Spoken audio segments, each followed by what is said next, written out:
This week on the program, like most motion pictures, this needed way more Reginald VelJohnson. It's Die Hard 2. I'm Andrew Jupin. Carmine Lorenzo. Die Eric 2. Chris Cabiner. And we hate movies.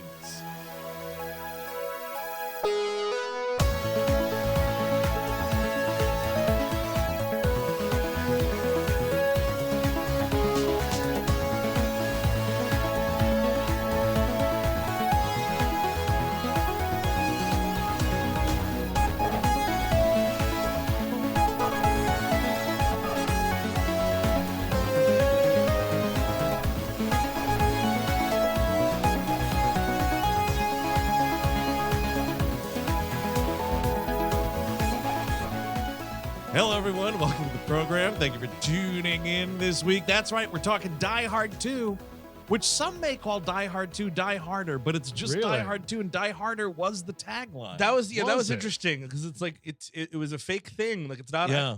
You would think it's called Die Harder, which is the stupidest thing. Mm-hmm. And Die Harder is just such a dumb idea. Die Harder. Like hard, your cock was hard for the first movie. Yes. Yeah. Sure. Now it's even harder. Even harder. I mean, that's if it was Die Even Harder, Yeah, I would be That's better. something. Well, I think, here's the thing, though. Like, what is the harder way to go? Being dropped off the top of a skyscraper or kicking back, lighting a cigar on a plane, thinking you got away with it, and then the plane explodes? It's a great question. Oh. Well, I mean, yeah, would you rather? You go out the second way. I think no question. If you're talking about what you choice is, No, I'm hardly talking even- like what's higher- like you harder. hear. All right, here's the deal. It's like, oh my God, guys, did you hear Yeah. Eric died yesterday? That's It's like, holy awesome. fuck, what happened? And then the answer is either some flat-foot cop dropped him off the top of a skyscraper, Sure. or he was kicking back in his escape plane, lighting a cigar, and someone blew it up. Which one Right. is more epic? You'd or- be like, holy fuck, that guy died hard. I mean, you're dying hard in both cases, but like a horrible death. No, I think the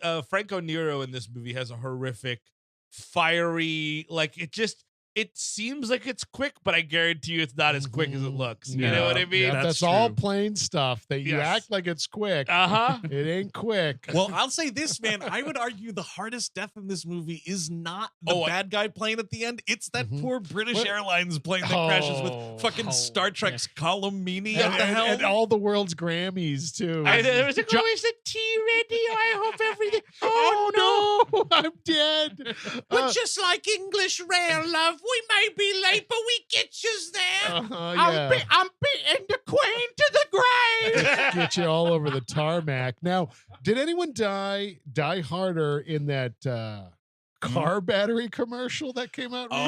Oh, no, Remember that? I don't think anyone passed away Oh, No. in the that's too Duracell bad. Die Hard They car battery took commercial. there was an idea to get Timothy Oliphant back into the franchise course. by Of course. having Fire him, sale. Bruce Willis, put the clamps on the thing with the battery. Wait, under the thing, his nutsack? And No, nipples. on the nipples. I know. You can also. Chris, I know. I'm pointing Look, this out I know because you're a you were nutsack man. You were gesturing towards your nipples on an audio show. Uh-huh. So I was letting people know that I you mean, were gesturing do- towards your dick, but you weren't. It was the nipples. To be fair, I do think when people listen to us, they imagine us touching our nipples the entire Of course. time. Why Yeah. wouldn't you? Just I keeping see- the check. Okay, Steve's got the ice cube out. With excitable as we get, you listen to this, you're like, they must be teasing nipples. Andrew, could you put the air conditioner up?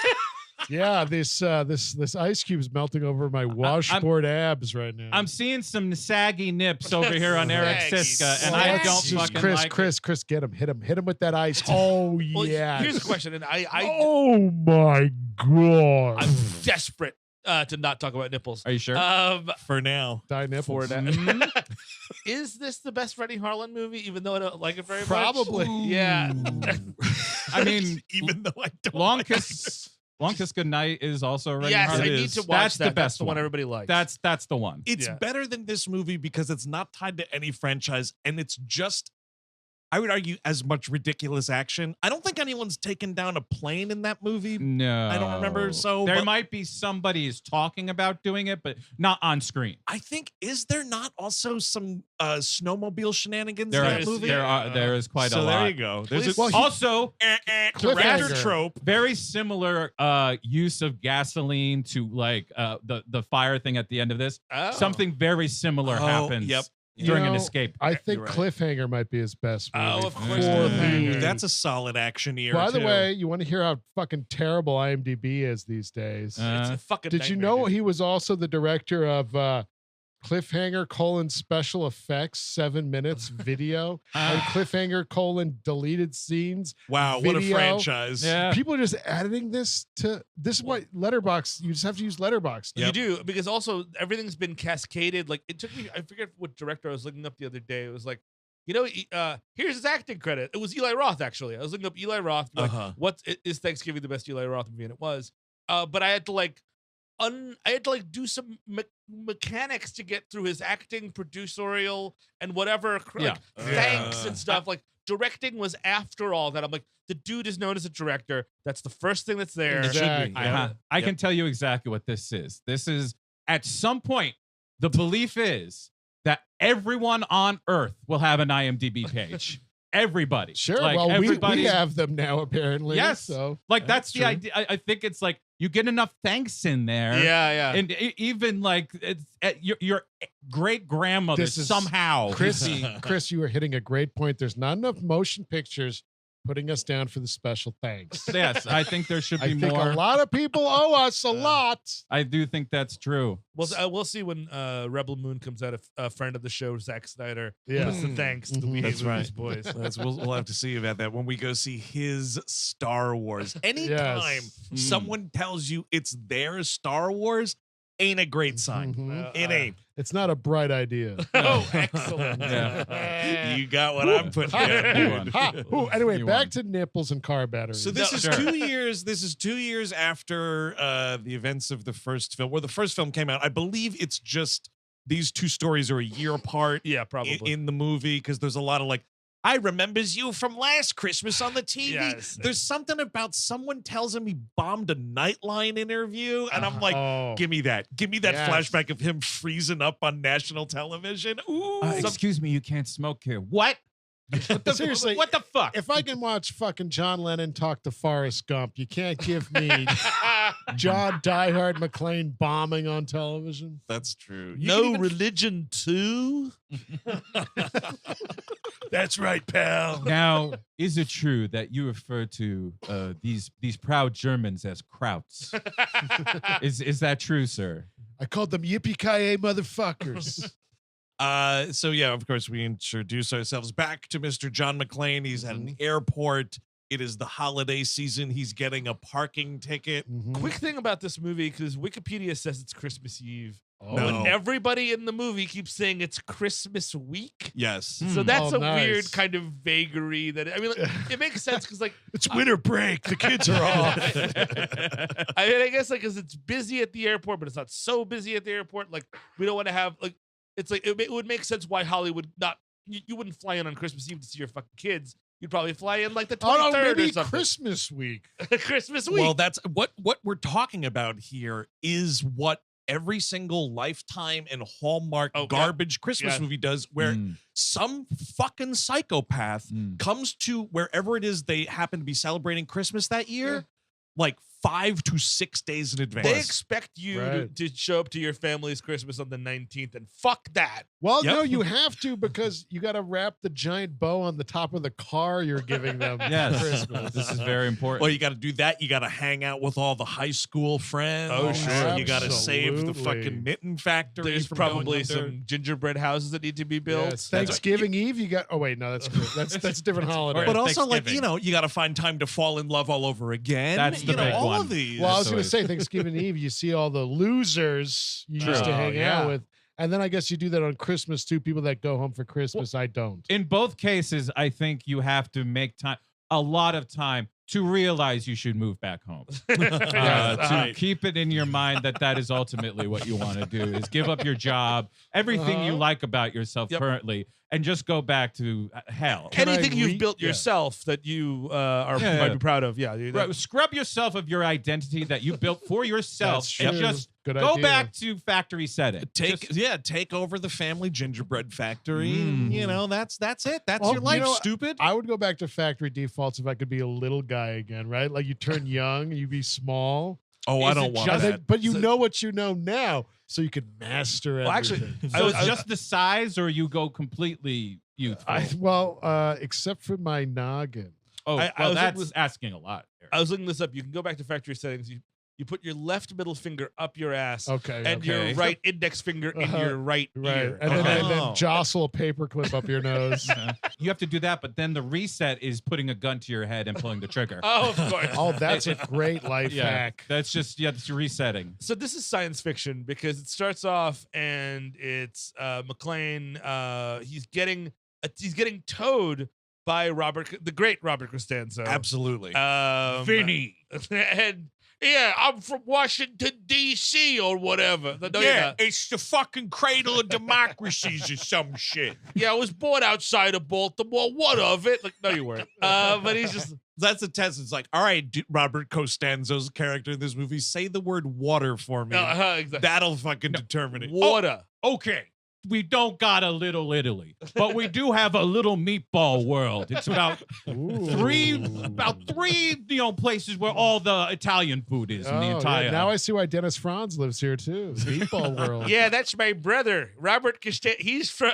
We're kind of like the Nolan brothers. I'm from Chicago. He's from New York. I have always loved Dennis Franz in this movie, just Oh, yeah. being incompetent and loud and stupid the whole time. It's kind of great. But he's getting a ticket Yeah. from a cop, and he pulls his badge, or he's getting towed, and the guy's like, "Yeah, fuck you, pal. Never gonna have." These No, two no, would no. jerk Really? each other off in the Are bathroom. you sure? Not like because it's That's like, what cops do. Dude. But obviously they do. They love it. They enjoy it. They drink it up.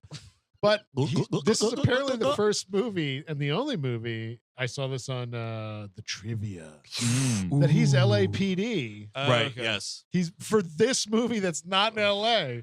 Yep. Because it tells you that he, after the Yes. first movie, successfully moved out with Yeah. Holly. Yeah. They patched things I up. feel like I'd rather see that than the airport jaunt here in Yes. DC.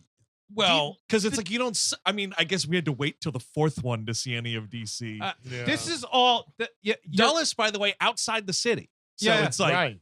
I I got mean, nothing. a lot of these complaints are going against the principle of the movie, which was you have to do everything we Jesus did in the Christ. first movie. Jesus You Christ. can do it in different order, and it Yes. certain things can be Oh, changed. but it has to be somehow cheaper. Yes. Well, I don't know. Some of those outside Dude, shots cost no, you money. This Yeah. goddamn, if this took place during the day, it'd be an extra star rating on Letterboxd for me right now. It is so dark. It is murky. Yeah. I can't take all the scenes around baggage conveyor belts Eric. and darkened runways. Eric, Die Hard was at night. It Yes. has to be dark. I'm Somehow- sorry. Somehow a skyscraper is more interesting than an airport. It's less claustrophobic somehow, and it was Yes. just kind of odd. I agree with you with that, Eric. But actually, this was the most expensive movie ever made at the time. really. Until T2 knocked it out. Yeah, I mean, I get it though. Like, you're blowing up a lot of shit. You're taking over for parts of this movie, like an actual airport. That costs money to shut this stuff The down. explosions are good. I applaud the dummy work. I love a good dummy. Yes, Oh, sir. dude, this has one of my favorite dummy kills of all time when he drops the painting scaffolding on the Yes, guy. I love And that. it turns into like a sub Mr. Highway from The Good Son. It might as well be the Scarecrow from The Wizard of Oz. Like, it's a fat guy on this painting scaffold. John McClane pushes it over. The guy falls off. And when it lands on him, it turns into a scarecrow. When I it love turns, it. when it hits the stomach, you can see the head inflate a little bit. It's, But he's picking up his wife because she's coming in from L.A. The car gets towed.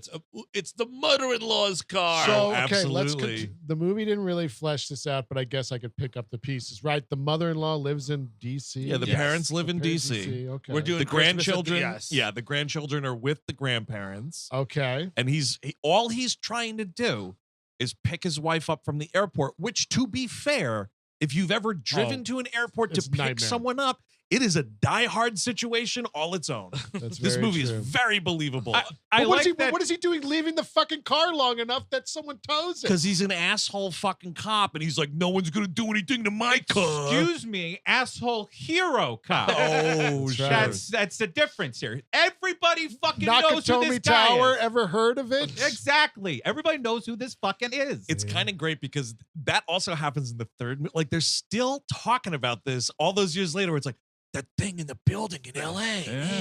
Do you think, because this happens often with the State of the Union, they'll bring, the current president will bring somebody. Oh, a special guest. Usually someone's whose life has been ruined by the United States of America. Yes, but sometimes heroes make it. You know what I mean? Sure. Your tickets are comped. Heroes and destroyees. You get to watch me deliver my address. Oh, I guess no. This would be Bush, right?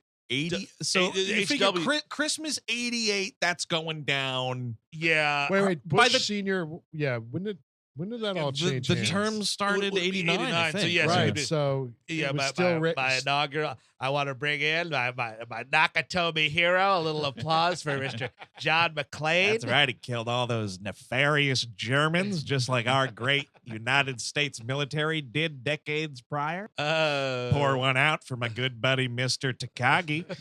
Lost his life. 1,000 points of light, 1,000 bullets for Mr. McClane up there in the 14th row. Give a little wave there. I vomited on his neck rather than his lap. It's a different type. I like to give a little variety. Oh, man. Isn't that great that someone got to experience presidential hot goop in their lap? Oh, yeah, dude. Oh, hell yeah. Nice. Yeah. Do you think, and Chris, you're totally right, because every single thing that happens in the first movie happens in this movie. Has to. Gets shoved into this turducken of a film. I am curious when and where somebody, and it had to be Bruce Willis, like, there's no way I'm taking my shoes off. I know it's in the script because you put there must be like oh no, I got milk all over my shoes. Gotta take these off now. And they broke all these duty-free alcohol bottles.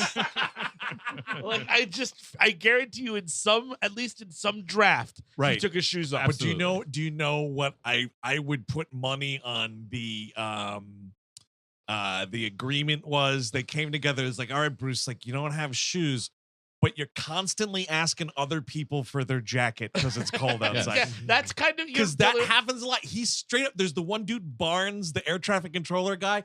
He straight up borrows that dude's coat like halfway through this movie and never gives it back to him. And that's the guy that comes up with all the ideas for the Yes. He's the idea man, and Bruce is just executing it. He's the hero, really. Yes. Always loved that Barnes. He pops up and stuff. We were just talking about him. He plays like a police chief in something. Yes. He's been a police chief in some.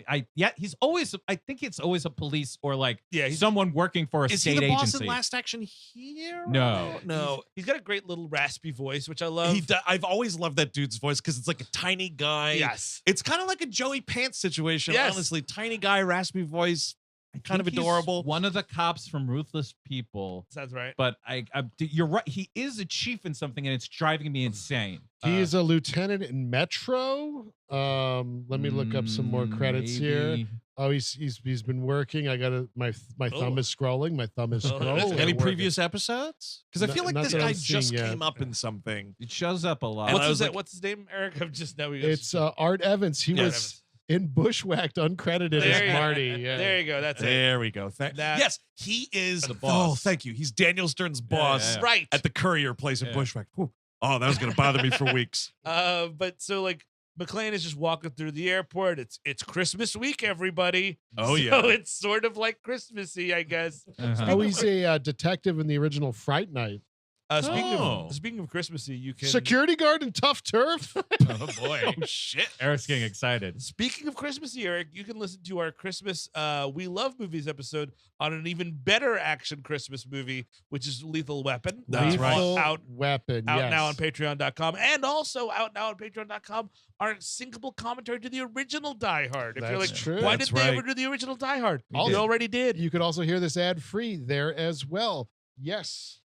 So part of the thing that's going on, like it's all over the news in the airport and everything, is you're hearing about the Republic of Valverde. Once again, shared cinematic universe with Commando. Thank you, Stephen E. D'Souza. Oh, yeah. Incredible. That is fucking insane. So Dan Hedaya, El Presidente. Yeah. Overthrown thanks to John Matrix. This dude, the general, I guess, of his army that's maybe just got out of there in the Ramon Esperanza. Dude, you're making because I was thinking about this movie the other day. You're pitching an even better what if movie than Remember when everyone was a buzz about the Vega Brothers movie? Yeah.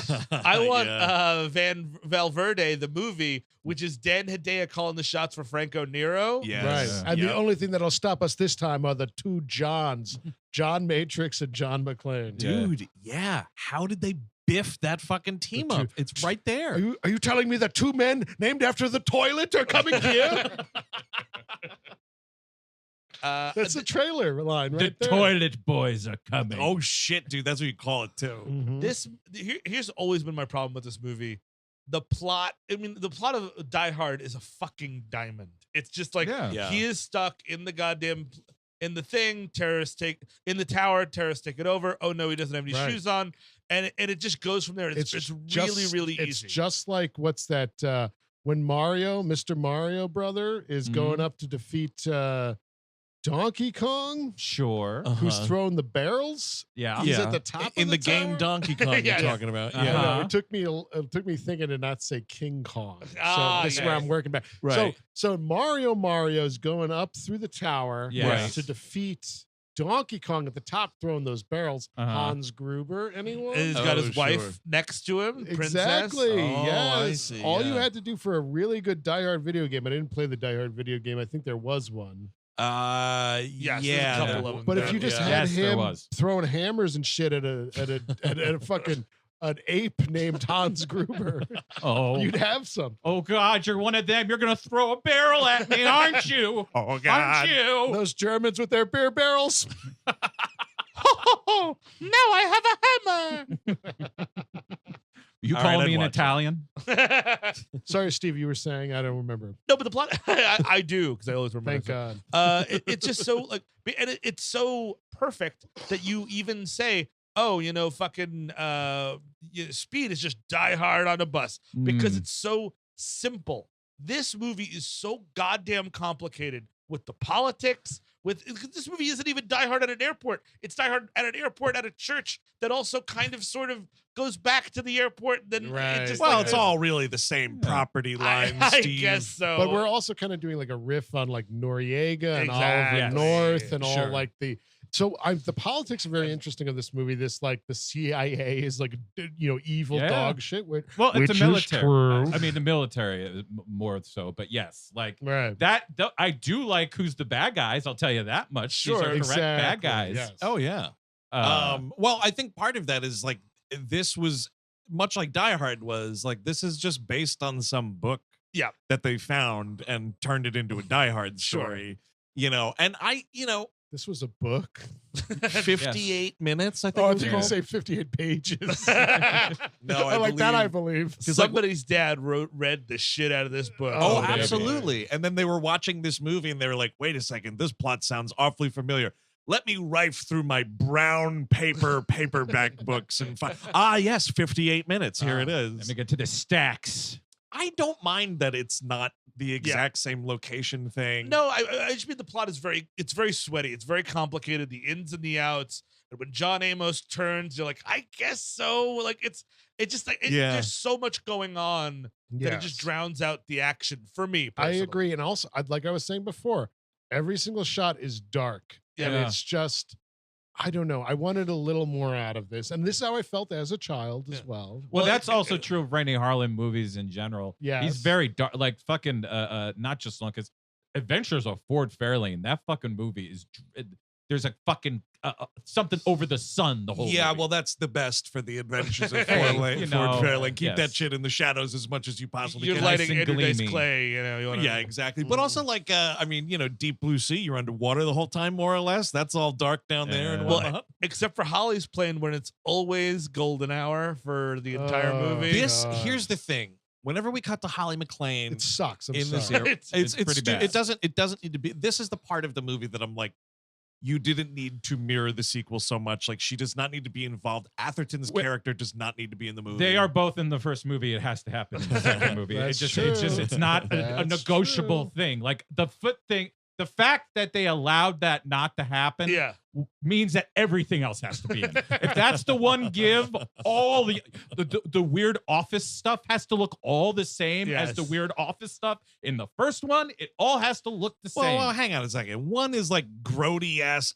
airport police station office, and the other one's a really gorgeous Los Angeles 1980s high rolling. What are you talking about? I don't they don't think look the it's same very. at all. I think they do. I think you have to watch Die Hard again because they're both grubby as shit. Well, because like there's a lot to Chris's point a little bit. There's like vents and there's elevator shafts. And the there's vents. the fucking machine rooms, and this whole movie's a machine room. All those like big blocky like viewing things. They all look like the same stuff from when he's wandering around the office upstairs. Big blocky viewing things. Like- What are you even talking about? When you're an airport controller, I have to look at a thing like to do your job. A monitor. A monitor. There, thank you. Okay. Like that's what I'm talking about. The big 3 syllables. The big blocking, like how it comes in like a large thing that has like 3 stations at it, right? Like the air traffic control. Yes. Like the Sure. desk with the whole monitor. So where in system. Die Hard 1 is that computer station? When he's They hack into it, right? yeah. Well, they hack into it, and then when Gruber reveals himself, it's in a place where there's just hundreds of those things everywhere. A lot of this. Got it. It's all the same shit. You know what I mean? But I mean, like, I think, but the Holly stuff is out of control. It sucks. But way back fucking 15 minutes ago, what I was trying to say about Holly being in the plane, what I like about that is the light level. Like you mentioned, like golden hour. Yeah. But what that is the exact lighting that an airplane should always be. Yeah. Mhm. It should always be the kind of dim. Yeah, you can read if you want to. Yeah. Right. And that's it. You get on these planes where it's lit like a fucking hospital, you can forget that Yeah. shit. Mm. Please turn the lights down. Yeah. It looks, aside from being stuck in the air and your plane's running out of fuel, it looks like a very comfortable ride. Yes. I mean, you're supposed to look at Molly and just be like, or Holly, and just be like, oh, her. Yes. Like, Yeah, it's very oh, here she glowy is. and like Yes, it is very- angelic. Like I'm supposed to view her as McClane might now, and it's just a little too much. And it's it's sad in a way because it's the only female character in this fucking movie, Yeah. right? Will she be that and the Annoying Sam news Coleman, actor woman. news yes. actor? Yeah. Right, which is not she's not in it that much. Now that would be like if you paired McClane with her longer, Yes. maybe. Holly beeps McClane, and she's picking up the phone on the plane, and I've never seen this before. I mean, I She's in first class, it looks Dude, like, right? you and she's not No, because she's in- Atherton is introduced bitching about how the plane was overbooked and he's not in first class. Right. But could he at least get the first class meal? Well, I got to tell you then, if that's the case, if this is what flying in the 80s was, because I know that the airlines have like economized every single inch of space on an airplane now. Right. yeah. She's just in a twofer with this old lady, dude. It It's looks like nice. first class to me. I know. That's the thing. It's 1990 fucking economy, dude, but it Dude, looks pretty she's awesome. able to page him and get a call back on the airplane. Yeah. I love this line. She answers the phone. It's the 90s. Microchips, microwaves, faxes, and airphones. And his response is correct, by the way, that I think progress peaked with frozen pizza. Mhm. Yeah. And it Oh, did. yeah. It did. Sure. Meanwhile, so like it's Christmas week. You're like, oh, I gotta go pick up Holly. I'll be back in like, I don't know, 2 or 3 hours. Yep. He's like, hey, Holly, when you get here, we're gonna get a fucking motel and I'm gonna rail the shit out of you. Hell And yeah. we'll just tell the Uh-huh. kids to go fuck themselves. That's, I Yeah. mean, I guess that's a benefit of Christmas week, dude, is you could like roll up the road, yeah. get some sort of like, day and a half fuck fest going on with your wife, and you can get back to the in-laws before, and no one's And- missing the holiday. It's not mentioned, is it, why you flew out there before her? No, it's no. also not, yeah. I mean, mentioned why. Yeah, I guess Work, you can- I assume, because she has work she's doing. She's got work. that's always been my curiosity. Like, is she still at the same company? She She's is. got a folder that Does says she? Nakatomi Yes, on. that's Okay, not I done. never noticed that, but like I want a little bit about See, like that's the thing maybe is- she took over for Mr. Takagi. Yeah, Now she's running probably. the place. That is And someone you're You're on the waiting- fucking phone, and it's like, Yeah. oh, sorry, John, I got held up. Yeah. Or it sucks that I'm the new Takagi. I got to do whatever. You I'm take gonna be the there kids soon. out there a few days early. You'll hang out with my mother. But Yeah. I guarantee Nakatomi, Your Mrs. Murder at Nakatomi. Well, that's like, I can't fire her yet, but in a year she is out of here. Oh, that's true. Once the press stops sniffing around every day. Exactly. Well, everything that Nakatomi does, it's like, how do we change our name? How do we change our logo? How do we get as far away from this fucking tragedy as possible? Very true. Very true. And I would be curious the ins and outs of how that, Nakatomi. Oh, it's not straightened out. happening. They're closing. It's gone. It's done. It's over with. Something like that happens, you're just gone. I'm sorry. In the third movie, he's divorced, right? Yes, he's Yeah. divorced. That's how this should have started. I mean, Cut this fucking thread. you could make a Bonnie Bedelia thread. A, it would be great if she wasn't in peril, like Princess Peach. And B, but you could have a decent enough Bonnie Bedelia thread. But the William Atherton part is where it just gets like, you can't do it. You just can't do it. And also, it's a weird happenstance. Like, oh, you're on this flight? Are you kidding me? Well, because I think that the balance here is because you have like Sam Coleman mostly does with the exception of like one thing, does the right thing through most of this. Yeah. And it's a positive portrayal of the media. That can only go so far. Yes. So you need the other way to be pushed back very hard. So you have something like William Atherton doing this bathroom deal. And like, it's just, you're right. I got pissed off at a lot of little things in this, but like, I enjoy this movie quite a lot actually. But it's true. Like, I hate to say it, but get rid of all the on the plane stuff. Yep. Wipe it all. You know how, if you want to have like a major female character in this, get the fucking former politician Fred Dalton Thomas the fuck out of here and have that be a woman. Yeah, that'd be great. That's Yes, a major that's true. character that can talk and have some agency. Or here's what it is. Like, he's flirting pretty hard with that rental car lady. Sure. You have that lady. You cast her, with somebody of note. Sure. And it's like, for whatever reason, now this employee from the airport has to help is him following out. me around. all the Right. time. I like Chris's idea, and you know what? Candice Bergen Yeah. as the air traffic control lady. Like, Ooh. McClane, you can't be running around my airport. Fucking done for. I'd like I mean, to see yeah. her landing strip. Anyway. No, I heard it's completely balled down. No, there. you well, didn't. I heard that. From who? Oh, why the internet, maybe? Okay, Oh, good. sure. I don't know, or maybe So a he's family fucking- friend. That person in the internet. Well, Yikes. Andrew, it's your confirmation. Let me fix your tie there. Just so you know, Murphy Brown is bald as a bear down there. They're gonna lie to you and say there's a That's- landing strip, I mean, but see, it's bald Dude, down there. nothing buddy. wrong with either way. That's Steve. That's crazy because that's exactly what happened when I got confirmed. Because you go up there and it's like they get the bishop to do it. Oh, of course, yeah, of And course. what it is like you get the confirmation happens one at a time, and then you get like a couple seconds to sort of wrap with the bishop. Of course. And it was like, oh, Your Holiness, like this is such an honor, blah blah blah. And he just leaned in and he was like, Candice Bergen shaves her minge. And I was like, wow, Your Holiness, thank you so much for this information. Murphy Brown, more like Murphy Ball.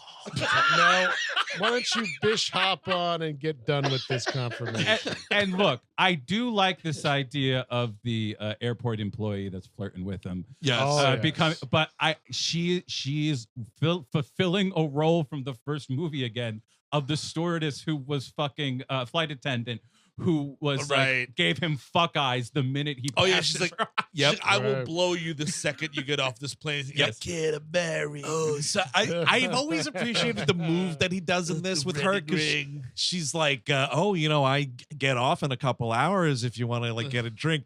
And he just does the like, I'm gonna wiggle the wedding ring, like sorry toots. Just the facts, ma'am. Just the facts. Which is that's kind of a pretty funny line. Not bad. Not So bad. meanwhile, you've got Sadler. Yes. Well, first you got Oh. Sadler. Holy shit! I know, Talking this the is- golden hour. Oh, this fucking asshole is beautifully Speaking lit. about fucking shaved like a bald eagle, dude. Just nude like Tai Chi, showing this fucking body. Holy fuck. He's got cum gutters. He's got gutters for every Oh, fluid yeah. you got. Oh, absolutely, yeah. man. Well, the thing with Sadler, so Steve, you had that joke about Andrew when you inevitably watch the Die Hard 2 4K. Let me know about the asshole. Yeah. I want to report back. I did my darndest, but this movie has not yet been put on 4K. It's Oh. just the first one, as far as I can tell. But on the Hulu stream, dude, on my big ass TV, I was looking at it. There's a little something. Oh yeah, I think I could get in there. It's dangling sack situation. All Just right. just the littlest William bit. Sackler. If his last name was Sackler, he'd also have some things to find. Yeah, that's true. He'd be part of the shittiest family in America. Well, he's so much better. I mean, he's very good in this. He's a very compelling villain. Oh yeah. But it's so funny that he became such a comedic actor. Yeah, I Right? mean, Even Shawshank, which is a dramatic performance, Yeah, yeah. dramatic movie. He's like the dopey guy. Right, and then Death with Bill and Ted. Yes. and- right, yeah. Which I was pleased that he reprised his role as Death in that third movie, and it was delightful. I still need to see it. It's a good time, man. I fucking tear up at the end every time. I think they did a really good job with it. You know, I saw it, but I don't remember it because it was during the pandemic, right? Oh, yeah. I was Everything got crippling blanked. alcoholic then and now. Yeah, I was going to say, what's the difference? It's this week, so I remember this week only. You've added more weed on top, or I wish, Chris. Well, so this is what's crazy about. So, Steve, your whole stuff about like the politics is confusing in this movie or whatever. It's understandable that you would feel that way because the exposition dump about what is going on, There's so much. but it's happening on this television you're totally broadcast right. while Yes. he's doing nude Tai Chi. There's no possible way any level-headed viewer can pay attention to the politics on CNN when these cheeks are just kicking and punching. This aggression will not stand from Valverde. That's where we're at with this exposition. Because he's the general there was stopping the commies, but then like he was using some U.S. funds to funnel in cocaine, etc. That's what they're there He's a for. Noriega surrogate. Yeah. Is Yeah. what's going on here. But there's so I was actually watching it this time like, There's wow, so they're much. really giving all this information in this news report, but I'm just trying to find out if this dude's beanbag is on camera. well, that's the general's Is thing. it cut or what? I mean, oh yeah, general what? Whatever, yeah, whatever. The CNN just starts talking about, and those balls are just beautiful. Look at them, the spherical shape there, Loop, you're beautiful. But yeah, so he then gets to the airport. He dries his balls off. A real fucking rogues gallery of character actors. Oh my God, dude. It's Yeah. insane. I mean, you got Mark Boone Jr. in this movie. You got Yes. fucking John Leguizamo in this movie For for like 2 seconds. 2 shots, And I he's think. dubbed. The Yes. character's got I a did line and not- he's dubbed. I did Dubbed. not spot him at all. I can't believe they dubbed him. I Mark didn't Boone spot Mark- Jr. I didn't spot Mark Boone. Mark Boone is one of the guys With in Robert Patrick. in the Robert ambush. Patrick ambush scene, but you don't know it's Mark Boone Jr. because he's got, I will say, an unsettling looking sensible haircut. Well, that's Okay. That's the young Mark Boone Jr. He It was- looks nothing That's like the trying to man. get work, Mark Boone Jr. Yeah. No, thank you. Yeah, like he looks like it's Mark Boone Jr. Like he was still doing like average Joe job interviews and not like a working actor. Oh, that's too Yeah. bad. He didn't fucking get like the Sons of Anarchy look that brought him all the way to Sons of Anarchy. And the great Vondi Curtis Hall, who's Yes, fantastic. dude. And yeah. by the way, if you want some class A Vondi in your life, man, that new Justified City Primeval. Oh, is it really? Pretty fun. Vondi's one of the fellas in it who's getting up to some trouble. He's fucking awesome on that. I season gotta of finish television. that. I stopped because I got annoyed by the daughter. She's The Dirter. What's she? she's The only in it for Dirter. like 3 The episodes. Dirter. and then that's Oh, it. good. I Dirter. got to get through those 3 episodes then because he had to have his daughter act in a project. Oh, I see. It ain't great. It's a nice thing, but it ain't great. And I think they knew it wasn't great because, like, seriously, around the 3rd episode, he's so like, that he snaps her neck. he's like, I can't do my job if I have to constantly worry about you being in trouble. Uh-huh. And she just gets sent back to Florida, and Nice. then a Justified season happens, Thank God. and it's awesome. All right, I'm gonna go back. Highly recommend it. But Anyway. yeah, so like, but the weird thing, I mean, again, like the confusion, the muddle of this movie, like again, you know, McClane is like curious. It's been a while for OG Die Hard, probably since we did that commentary. But like McClane, you know, he gets thrust into the action immediately. Here, he's like sniffing around. Like the fact that he follows these 2 dudes into baggage claim, like. I don't know, dude. Maybe these 2 dudes are gonna blow each other. Is that Dude, okay? you with you? are- Is that okay with you, Mr. McClane? Officer. Officer. Stop looking for fucking trouble. Exactly. Dude. It's just there's just two dudes. They're having drinks. Like one goes one way, he picks up a package. Another goes another way, picks up a package. I get it. It's Christmas week, motherfucker.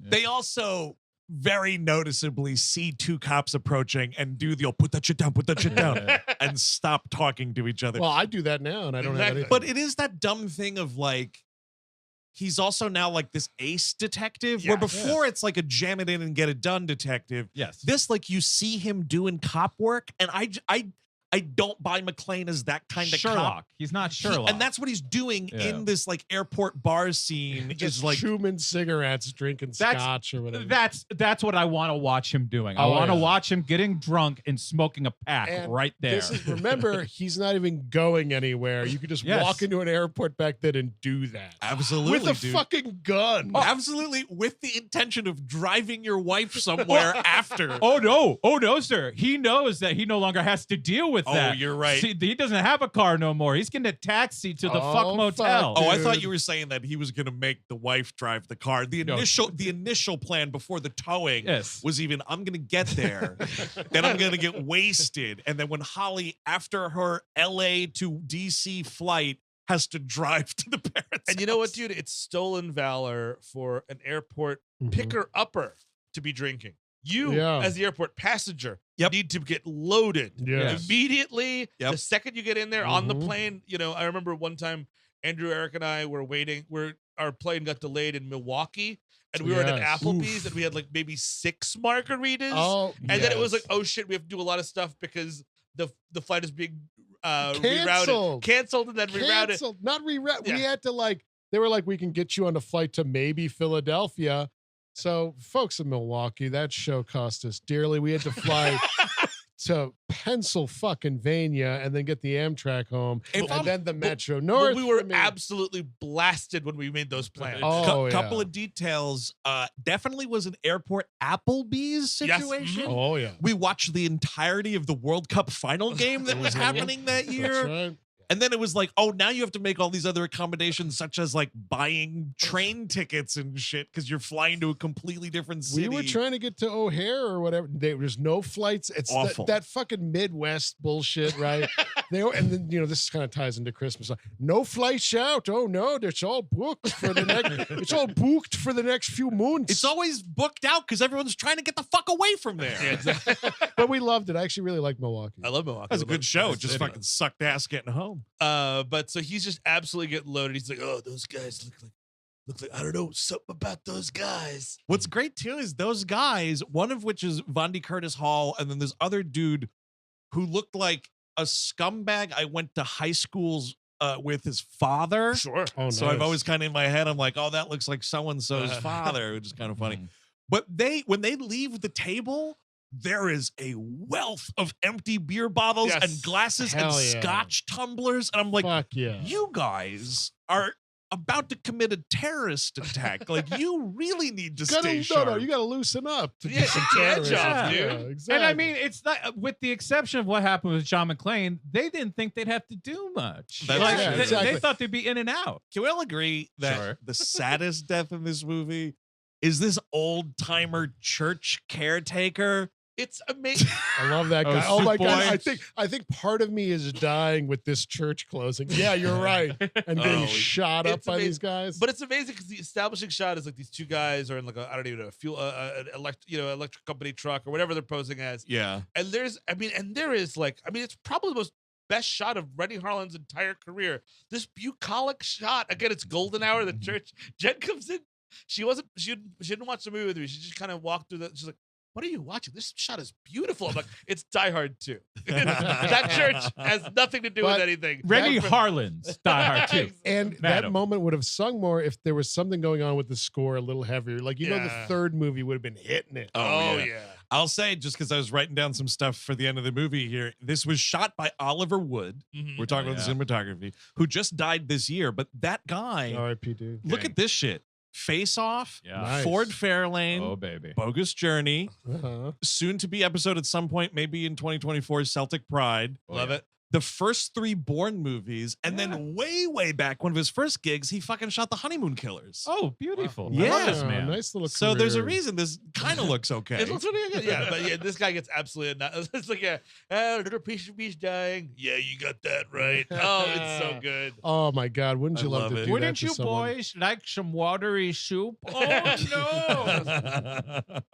Oh, it's so bad. And then I love this dude. I've always loved this line. The guy gets on the radio and he goes, "This is Buckwheat. Oh, yeah. The clubhouse is open." Oh, Cause, yeah. Because you remember, we're all little rascals. And we're just being little pranksters and shooting people in the head. But there's no Alfalfa, there's no Stymie, there's no the rest of them. It's just this one guy's got the fucking Little Rascals I code guess name. you don't hear, like, I bet you Cochran is probably Alfalfa, and since he gets shot in the head by John McClane. Oh, sure. I'm sorry, gets smashed. Yes, by in the baggage thing. Yeah. He just executes this guy by shoving his head in a hole. Under, like, this roller that is supposed to, like, roll down. And, like, first this of all. is probably one of the more gruesome deaths of the movie. Oh, but you don't even see it. Like, That's true. But I do. Here's the thing, dude. I will always take legs a jiggling. Yes. And you definitely get that going on. Yes. Like just kicking. By the way, with it. McClane tries to be reasonable. He tries to go to the cops and be like, hey, I'm seeing something, saying something. But it's Robert Costanza. What's your problem? And he's like, fuck me, I guess. And then he just kind of goes away. And the move is just to wait for your wife, dude. Like, I tried to see those cops. I don't know. Maybe there's a drug deal going on in the bathroom. None of my fucking business. You're not going to have those headaches and alimony in the next movie if you let this play out. You're totally right. Oh, wait, she'd crash into the runway. Beautiful. Well, I don't know. I think there's a world in this movie where I think the British plane, like, nothing bad happens. I think literally this Noriega guy gets away and then some drug money moves from one ledger to another. A great point. Because of his meddling. Yes. All those British passengers are killed. Like 200. I mean, it's a tragedy what happens in this movie. It's brutal. I mean, they're all British. Right. And it's Washington, D.C. This is some fucking payback for 1812. Yep. Finally got him. Finally did it. Finally got that. It is, I mean, I remember watching this as a kid, and I should say we didn't do our histories here with these movies, but we had the first three on VHS and we watched them repeatedly. I've seen the first three Die Hard movies at least 20 times a piece, you know, including this one. But that part, I remember watching it as a kid, and like I mean, we'll talk about it more when we get to it, but like, it's brutal. It is. It's a good fucking moment. crazy because like they show you the inside of the plane. Yes. You know what I mean? And it's not just like, 749's coming in a little too. No. It's just like you meet people. Yeah. Meet people. Multiple people. Yeah, meat people. That's what they become, is just meat. Sure. That's good eating. He goes in, he's like, yeah, what's let me see some ID. And then they start like, yeah, we have an ID. And like, we work here. That'd be enough for me to be like, oh, sorry, sir. Exactly. Yep. Oh, pardon me. You're in baggage claim. You don't know what the fuck these guys are up to. It's none of your goddamn business, officer. Leave me alone. I love right here. He starts flaunting this shit because like Vondi and the dude who looks like the guy I went to high schools with, father, go into the door there and it's locked. And he gets this guy. He's like, hey, man, come over here. You got a key for this door? And he's like, yeah, why? And he fucking whips out this LAPD badge. He's like, because I want you to open it. That's why. Wow. The guy's like, oh, Jesus. Are you that guy from the Naked Tommy Tower? Close enough. Open the door. But then he goes, are there cops around here? And he's like, yeah, like the airport police. And he just goes, go get him. Because he knows he's about to fucking murder somebody. Oh, Yes. Yeah. Are you the guy that strangled his wife on a boat? No, that was the same episode of 2020.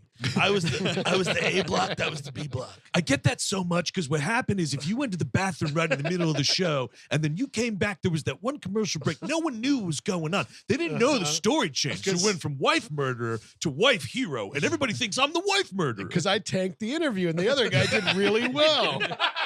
Although I understand it, he's from Virginia. The guy on death row did great. I clammed up like a loser.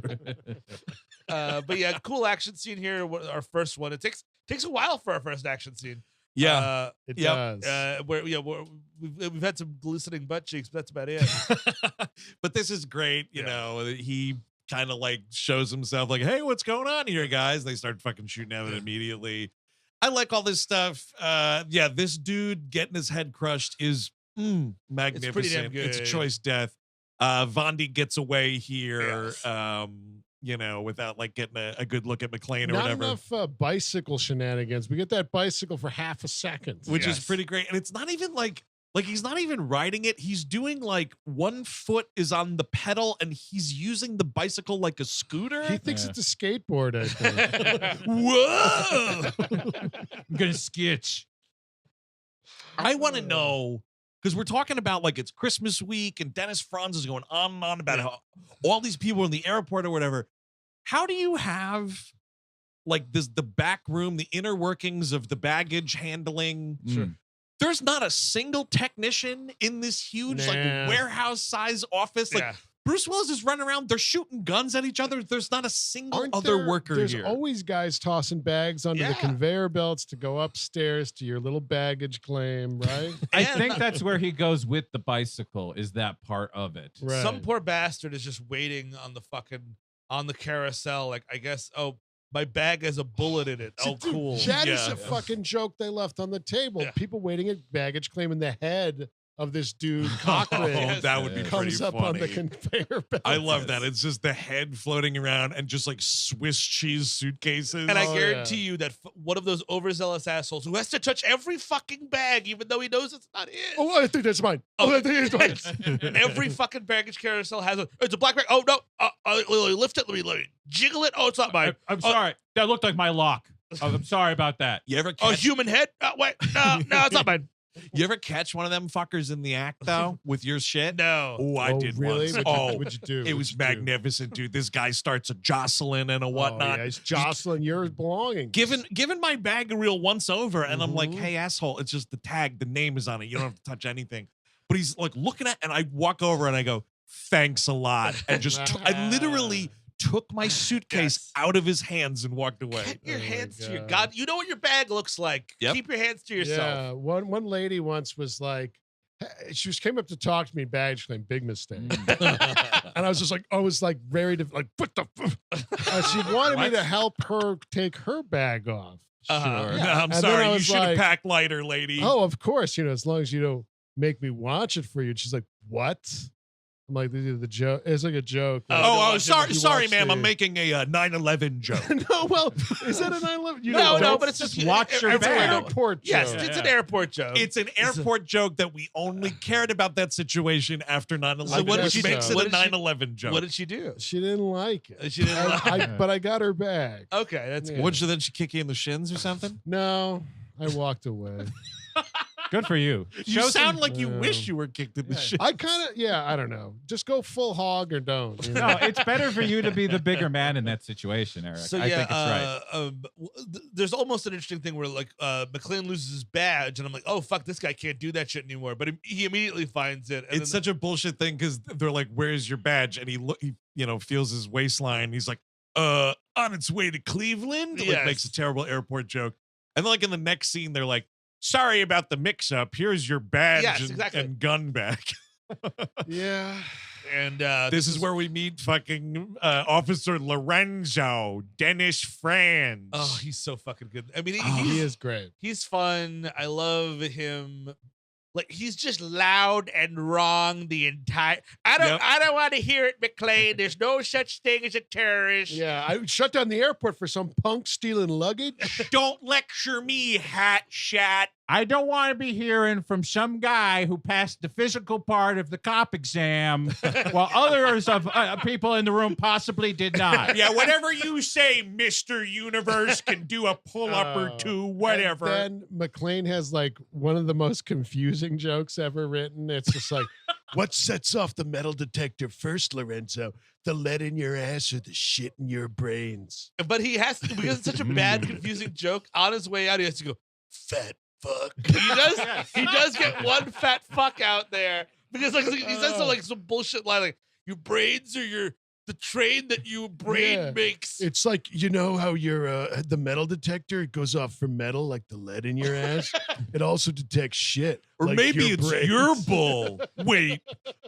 And brains, as we always know, are made of metal. And Fat fuck, it's just like this sort of Like fat it's like fuck. he pauses like, oh crap, maybe that joke didn't make sense. Quick, call him fat. Yeah, you fat fuck. Yeah, I got him. You're still number one, John. And I read they let him ad lib a lot, and I They was like, sure did. is this original Bruce Willis, Yeah. or is this in the screenplay? I know the comedy was bigger in the movie than the screenplay of the first one, so they tried to amp up the comedy. Hey, Bruce, if Stephen E. Sousa wants to call me a fat fuck, wants to call Carmine Lorenzo a fat fuck on the page, you could do what you want. You just can't be adding fat fucks wherever you want, man. That hurts my feelings. Yeah, all right, let's go back through the past couple of takes with your ad libs here. Fat fuck, fat ass, fat loser, fat butt, fat brain, fat cheeks, butt cheek. Let me ask you something here, buddy. I work with Jimmy Schmitz all the time. You don't think I know I'm a fat fuck?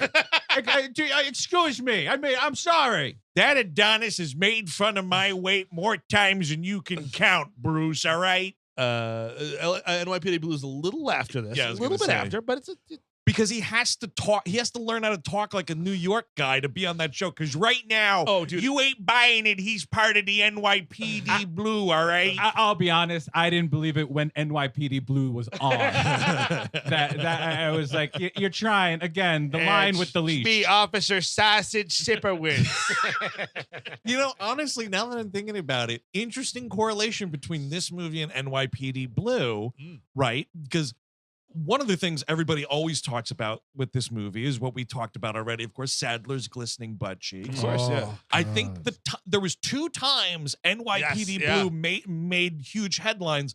One, when Jimmy Smith, they killed his character off later on in the program. That was a big deal. Goodbye. But also, Dennis butt Franz cheeks. showing his naked ass on network television. fuck I yeah. gotta get a Miller High Life after I'm done fucking. Look at my ass. Oh, hey, Bill Sadler. Yeah, it's me, Den Franz. Yeah, remember in Die Hard or whatever that movie was called there? You showed your glistening butt cheeks? Well, tune in to ABC 9 p.m. this Tuesday. You're going to get another glistening moon, baby. All the kids out there, they see too many good asses out there. It's time they saw a dumpy ass. Yeah, Dude, ass that's representation. welcome to your 40s. Here's your dumpy ass. Yeah, look at my real fucking moon crater ass on national television. Yeah, that don't glisten, do it. No, it don't. It's a dead space back there. That thing ain't glistened since the bicentennial, let me tell you. There, apparently Sadler, when he found out he had to do this nude scene, he didn't sign on for it. He's like, "Can you please move it to the end of the shoot so I can like get in incredible shape?" Oh, and I don't think that. Yeah, you could do it on Monday. No, you can do it. Well, Monday, I'm free Monday. I'm free Tuesday. Wait, no. Wednesday, I'm swamped with diarrhea, so let's do Thursday or later. Actually, wait, prepare for what? I got the script. It's good. I got the lines. I got them down. Yeah, I memorize my lines and then I show my ass. Whatever. What I got to prepare for? Do you need me to shake it a little bit?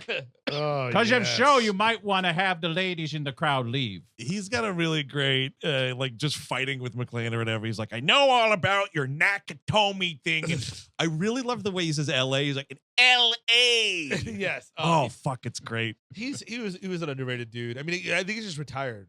He just doesn't act anymore. Is that right? Yeah. I saw Dennis Franz in real life. He went to Glistening ass or what? No, Oh. I wish. He was a award screener for Her. Oh, wow. Really? Did anybody get it? Well, I'll tell you, he might have asked that while he was leaving halfway through. Whoa. He's dating his computer. Haven't even heard of anything asinine as You that. know what, dude? Fucking loser! A man after my own heart. I've never respected Really? Dennis Franz more. Oh, Not a fan like- of her. I liked her. I like her quite a bit. Even Andy Sipowicz didn't have to get laid this way, you fucking wiener. I don't know. Just go after Rooney Mara. She's all over you, buddy. What are you doing? How stupid can you? You know what? I'm walking out. Oh wait, she's a memory? Oh, she's an ex. I didn't get it. I'll be frank with you. I didn't get it. Fuck that movie. Oh man. So one of the dude that he crushes his fucking head in the Yes. conveyor belt thing, the mortician guys, the body bag fellas are taking the body away.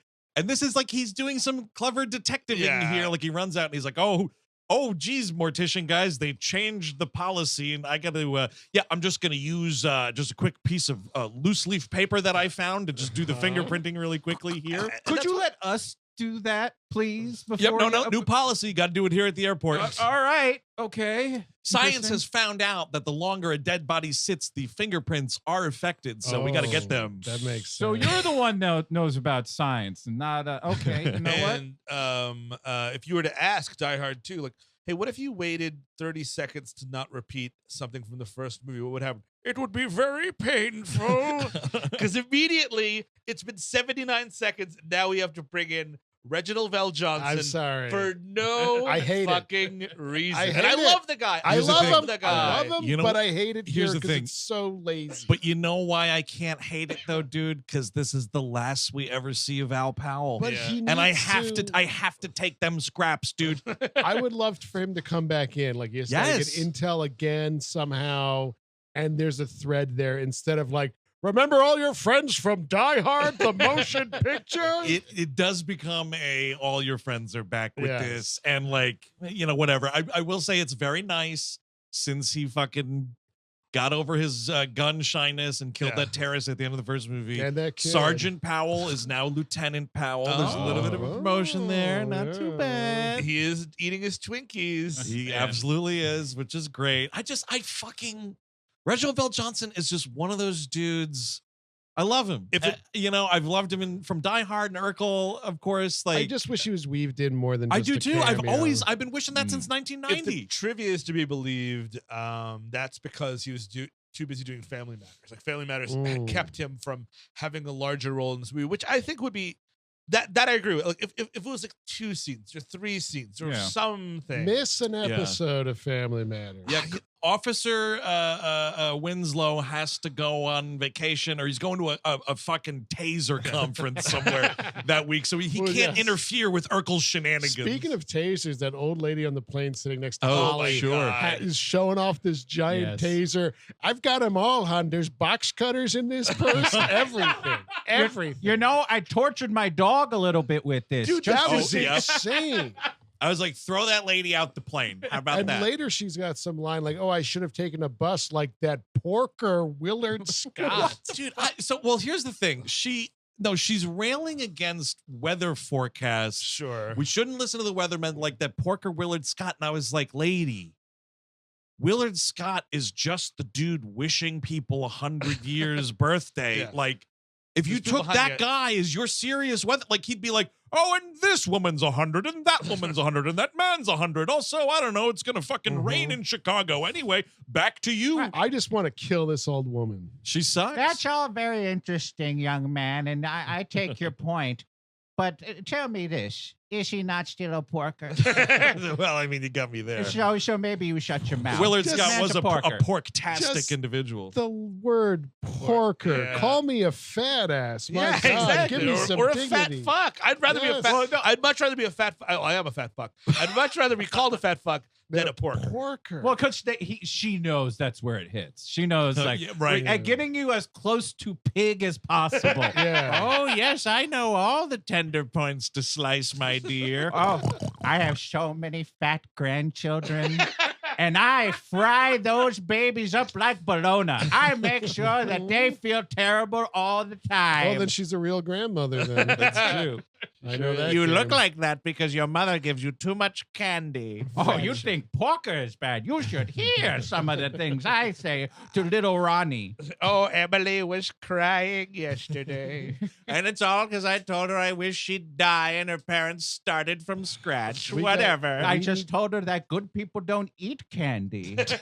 We need to stop the elderly. We do. You know. So Al Powell's whole thing is Yes. like, oh, these prints came back. This dude died in 1988 or whatever it Yes. is. And also long list of military affiliations, paramilitary, this, that, and the other thing.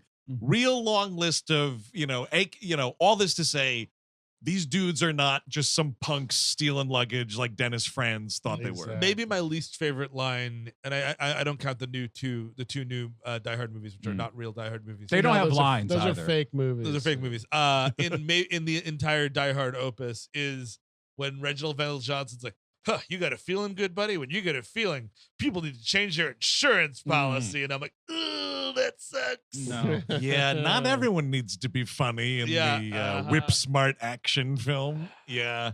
That's the thing. Like, if someone can't do a one-liner, Yep, it's totally fine. And not to knock Reginald VelJohnson's comedic chops, like he definitely has them. It's just a bad line, but like you can tell like a written to be funny line, if that makes sense. Like, oh, this one's really gonna slay him. Yeah. And it's like that's a bad It just joke. sounds awkward coming out. It just like it's too wordy in a way. Yeah. Like the lead in your ass and the shit in your brain line. Like it really takes God. too long to say. Fucking fine, Renny. I'll close. We're gonna take out the part of the script where the limo driver comes back and pilots the airplane. But you are gonna have Reginald VelJohnson on set, you son of a bitch. Well, it worked out because the limo driver came back for that fucking Duracell battery commercial. Oh, that's thank awesome. God. Yeah, finally. We should get the ghost of Hans Gruber to hold a fucking proton pack with him. yeah. Him and Hart Bachner are doing it. Was he dead? No, I mean, Okay, oh yeah, of course. Because he's actually, Thank God Hart Bachner is still with us. I say Director that of every day. PCU. Come on. Absolutely. Protect him at all costs. Please. It's important. but so like this is also the fax machine bit with the sexy stewardess or whatever. Oh, hell yeah. And yada yada yada. McClane fucks off. This is when he winds up in the control tower for reasons. He basically just like gets there or whatever. This is where we're introduced to Fred Dalton Thompson, former presidential candidate. Yep. Fred Dalton Thompson, former fucking Law and Order star Fred Dalton Hell yes. Thompson. American hero. The funniest Maybe, thing about but him. No, he's not. I mean, almost all Law and Order from that period, but it's hilarious to watch the Fred Dalton Thompson ones because he's like, "Well, I'll just execute him. New York State has the death penalty for another."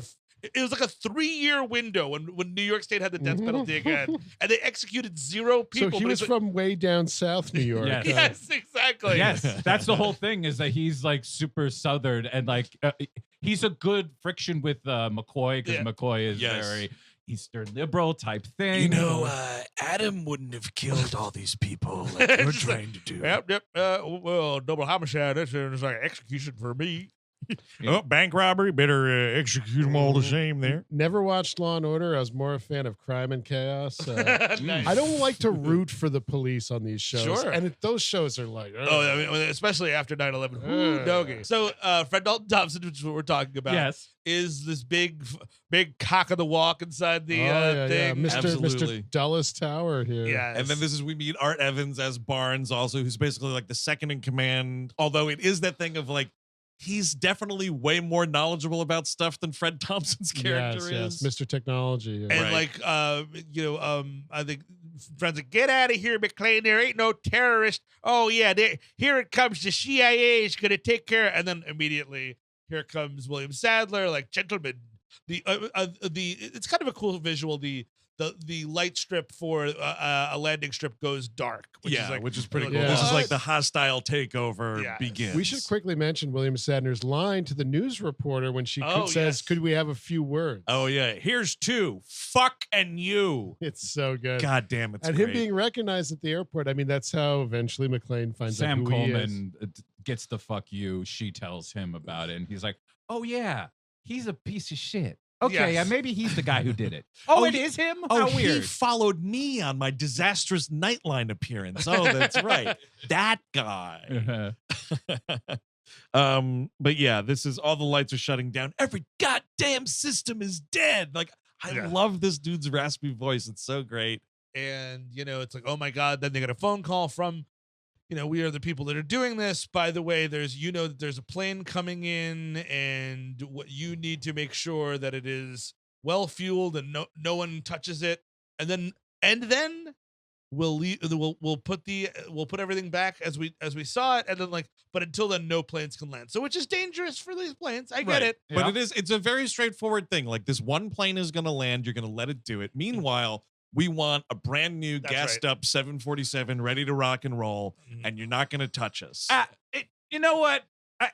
My problem, brain fart here. Could you give us the whole crew to check the tires and all that? We don't have that shit. We kind of need those people. I didn't think about Could this. you I'm load it up with those little liquor bottles?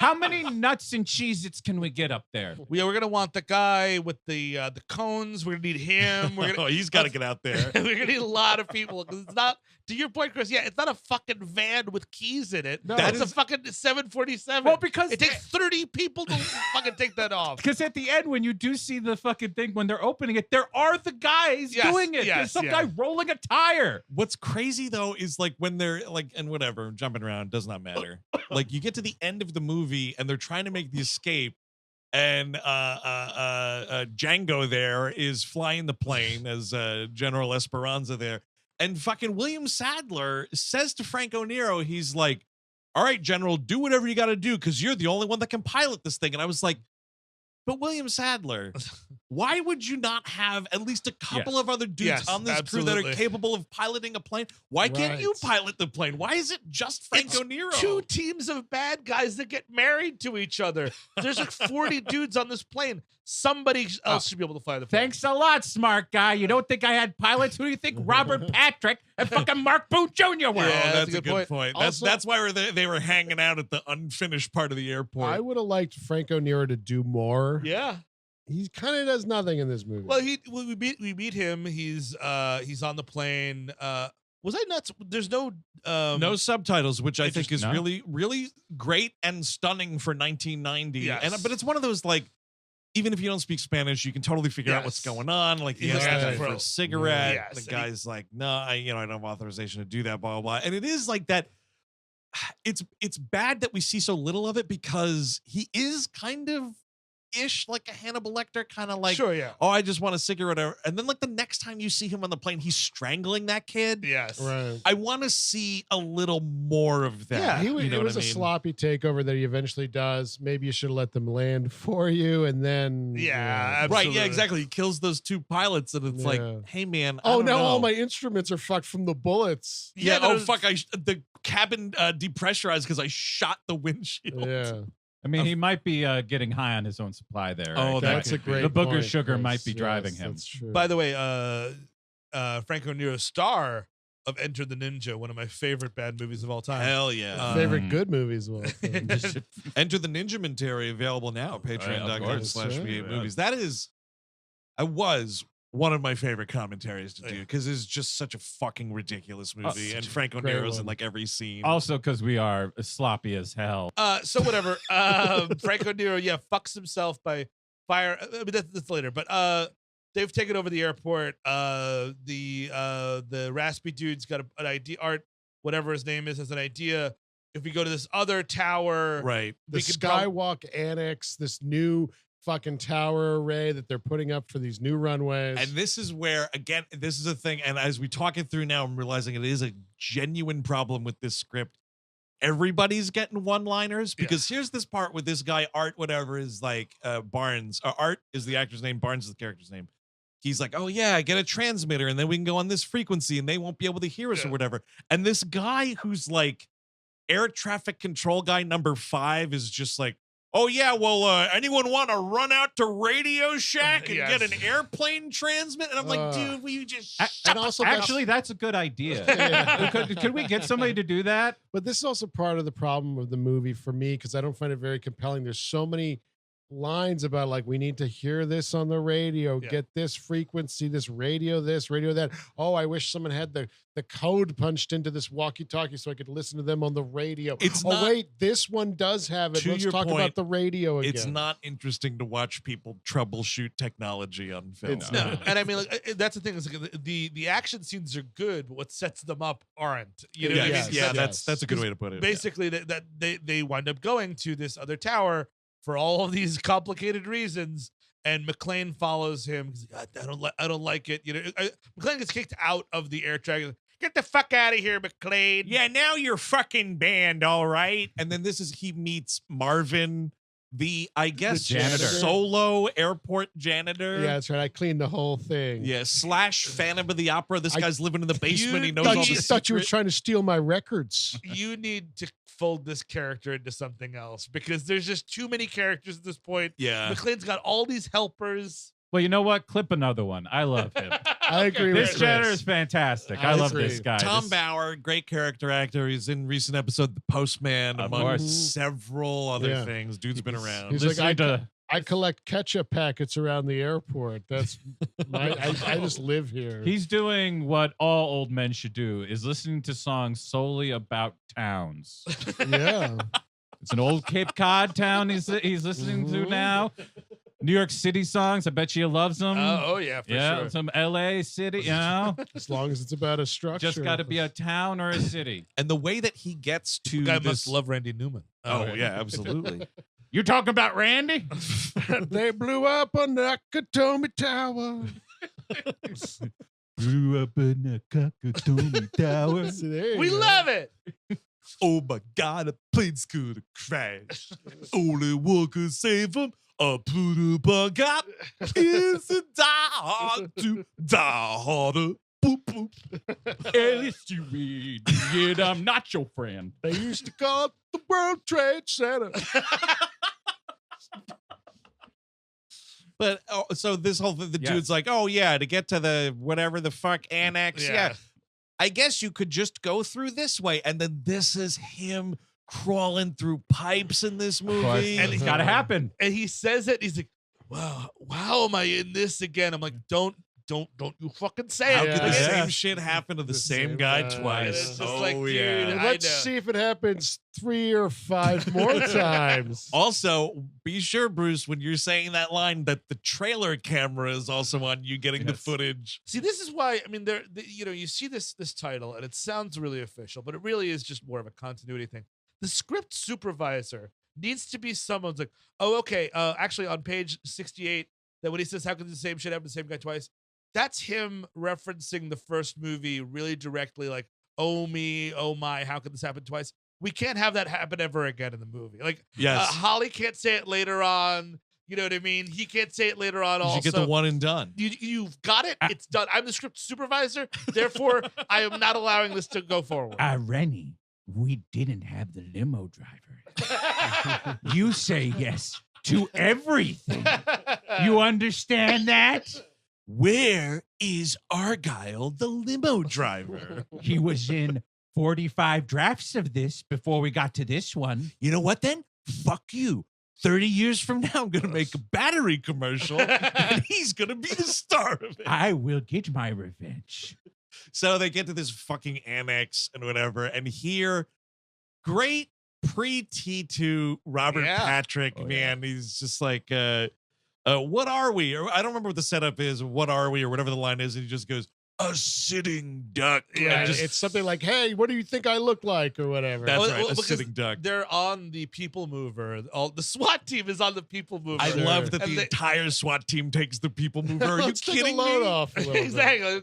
And he cuts the power. He's like, "Hey, what the hell is this? What are we?" And That's it's- right. We should say, so what's going on here is that Barnes is going to this annex and the security around him is Dennis Franz's like crack ace airport SWAT team Yeah. that just gets butchered. And it's crazy It's because great. there's like 9 of those guys and like 3, maybe 4 Robert Patricks, and Yes. these terrorists get the drop Wait on a these second, guys. dressed as painters? No, I would have never guessed. I just love this guy getting the headshot. Very That's cool. that's the dude who was the sitting duck. He gets Yeah, you right told in me the to forehead. look for. You told me to look for anyone suspicious. Painters aren't suspicious. This is where, Mark Boone Jr. gets killed right here. The funniest thing about this is that John McClane finds out about this because Marvin has like blueprints from like Sure. the entire city of DC plus Yeah, Dulles Airport. you'd leave those with the janitor. Sure, why? He's just a collector. He's a collector. And John McClane, because he is the smartest man that ever lived, That's true. it looks at a blueprint. He's like, "Oh, that's a bottleneck formation. That just invites an ambush." yes. And I'm like, God, fucking really? Yeah, now you're Napoleon, dude. Like, what? You had to lay that down for me, really? Couldn't surprise me a little bit? And Art will have the cannons here, here, and here. They'll run out on the lake here. Perfect. I love the last guy from this team of terrorists or whatever, because it's like, of course, McClane comes in, kills all these dudes. We mentioned the dummy under the scaffolding, which is really funny. It's the last guy. I've always loved this guy's delivery. He's like, I'm gonna kick your fucking ass. Yeah. It's a little Steven Seagal-esque. It's kind of cool because the gun is on the people mover, and it's like, Which who's is gonna off. get the gun first? Yeah. And then And It's not McClane a grabs thing. like a pipe and like presses it on, and he's running after the gun. Gets to McClane first. He shoots this guy dead, which is Hilarious because the guy is literally holding a firearm. yes. right. What a moron!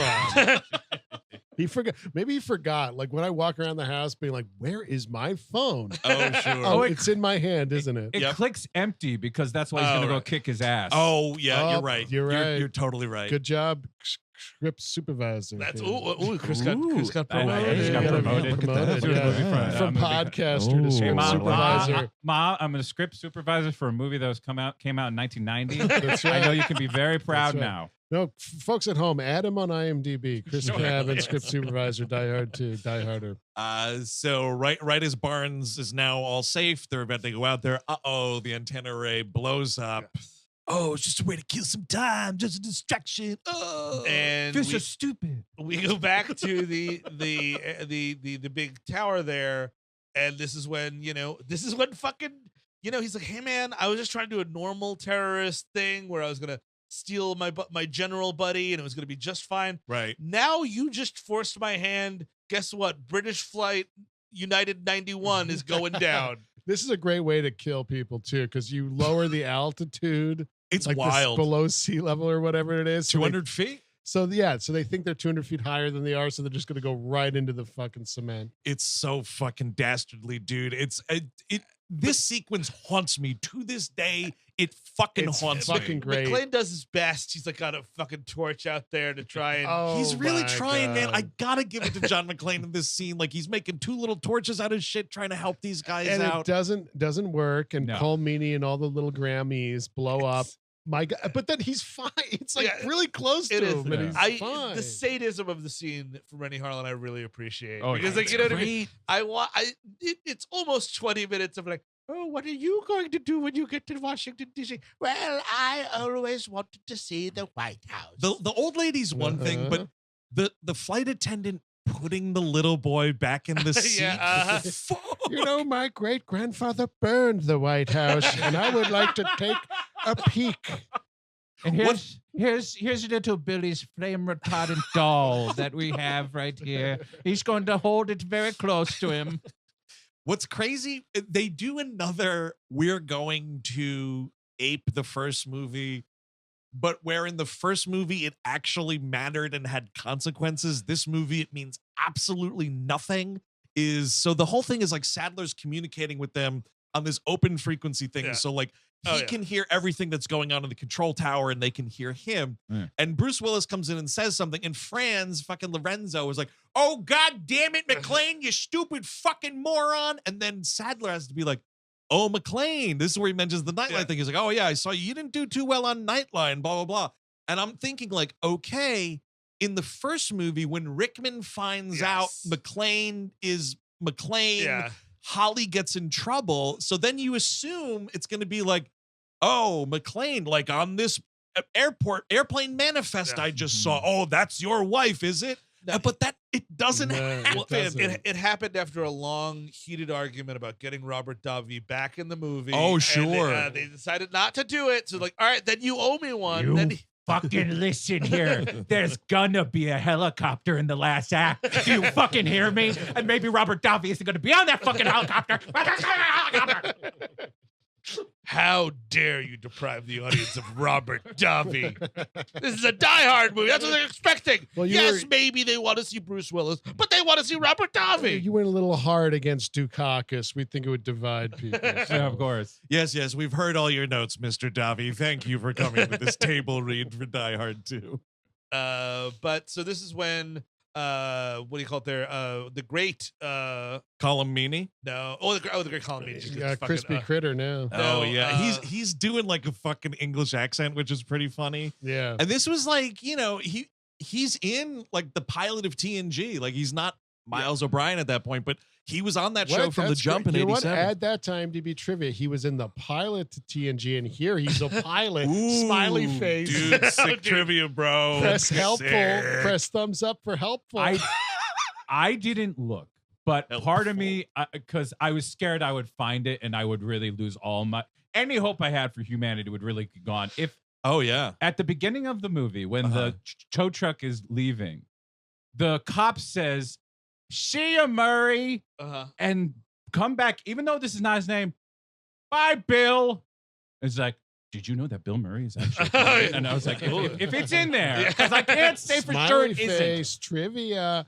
It'd be great if the tow truck guy came back at the end to like pick up the fucking burning wreckage off the goddamn tarmac. You answer me this, Renny. You answer me this. Why can't the limo driver be the tow truck driver? Why are you so stubborn about this? Yeah, now Argyle's just towing cars in DC, dude. And why can't McClane be taunted by the ghost of Hans Gruber? And why couldn't his new sidekick be, I don't know, whatever, Mr. Takagi's nephew? How about that? As for the haunting of by the Hans Gruber, you wait a picture. We'll get to the third one, then we'll get to that. Honestly, these movies would have gotten better once they get into the fourth and fifth one, which are the fake ones. If it was a ghost scenario, I'd be more on board. Yeah. So anyway, so the chopper lands. The chopper lands. The great John Amos shows up. Fuck yes, John Amos. Fuck yes. Love this dude. And he is built like a brick shithouse in this movie. You do not want to be fucking with John Amos. No. Terrifying. You know, like, oh, good times. He's the dad, but he was always big dude.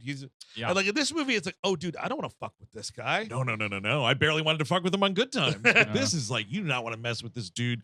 He steps off the copper. He is Major Grant. Yes. Here is the character's name. He used to work with Sadler in some capacity. I taught him everything he knows. Yeah, there you go. Yeah, well, maybe he learned a few things since then. Shit for brains. Because this is, isn't Colonel Stuart one of your men? And John Amos has to be like, not anymore. And you're like, oh, interesting. And you like, I mean, I saw this as a kid. I haven't seen this movie in fucking forever.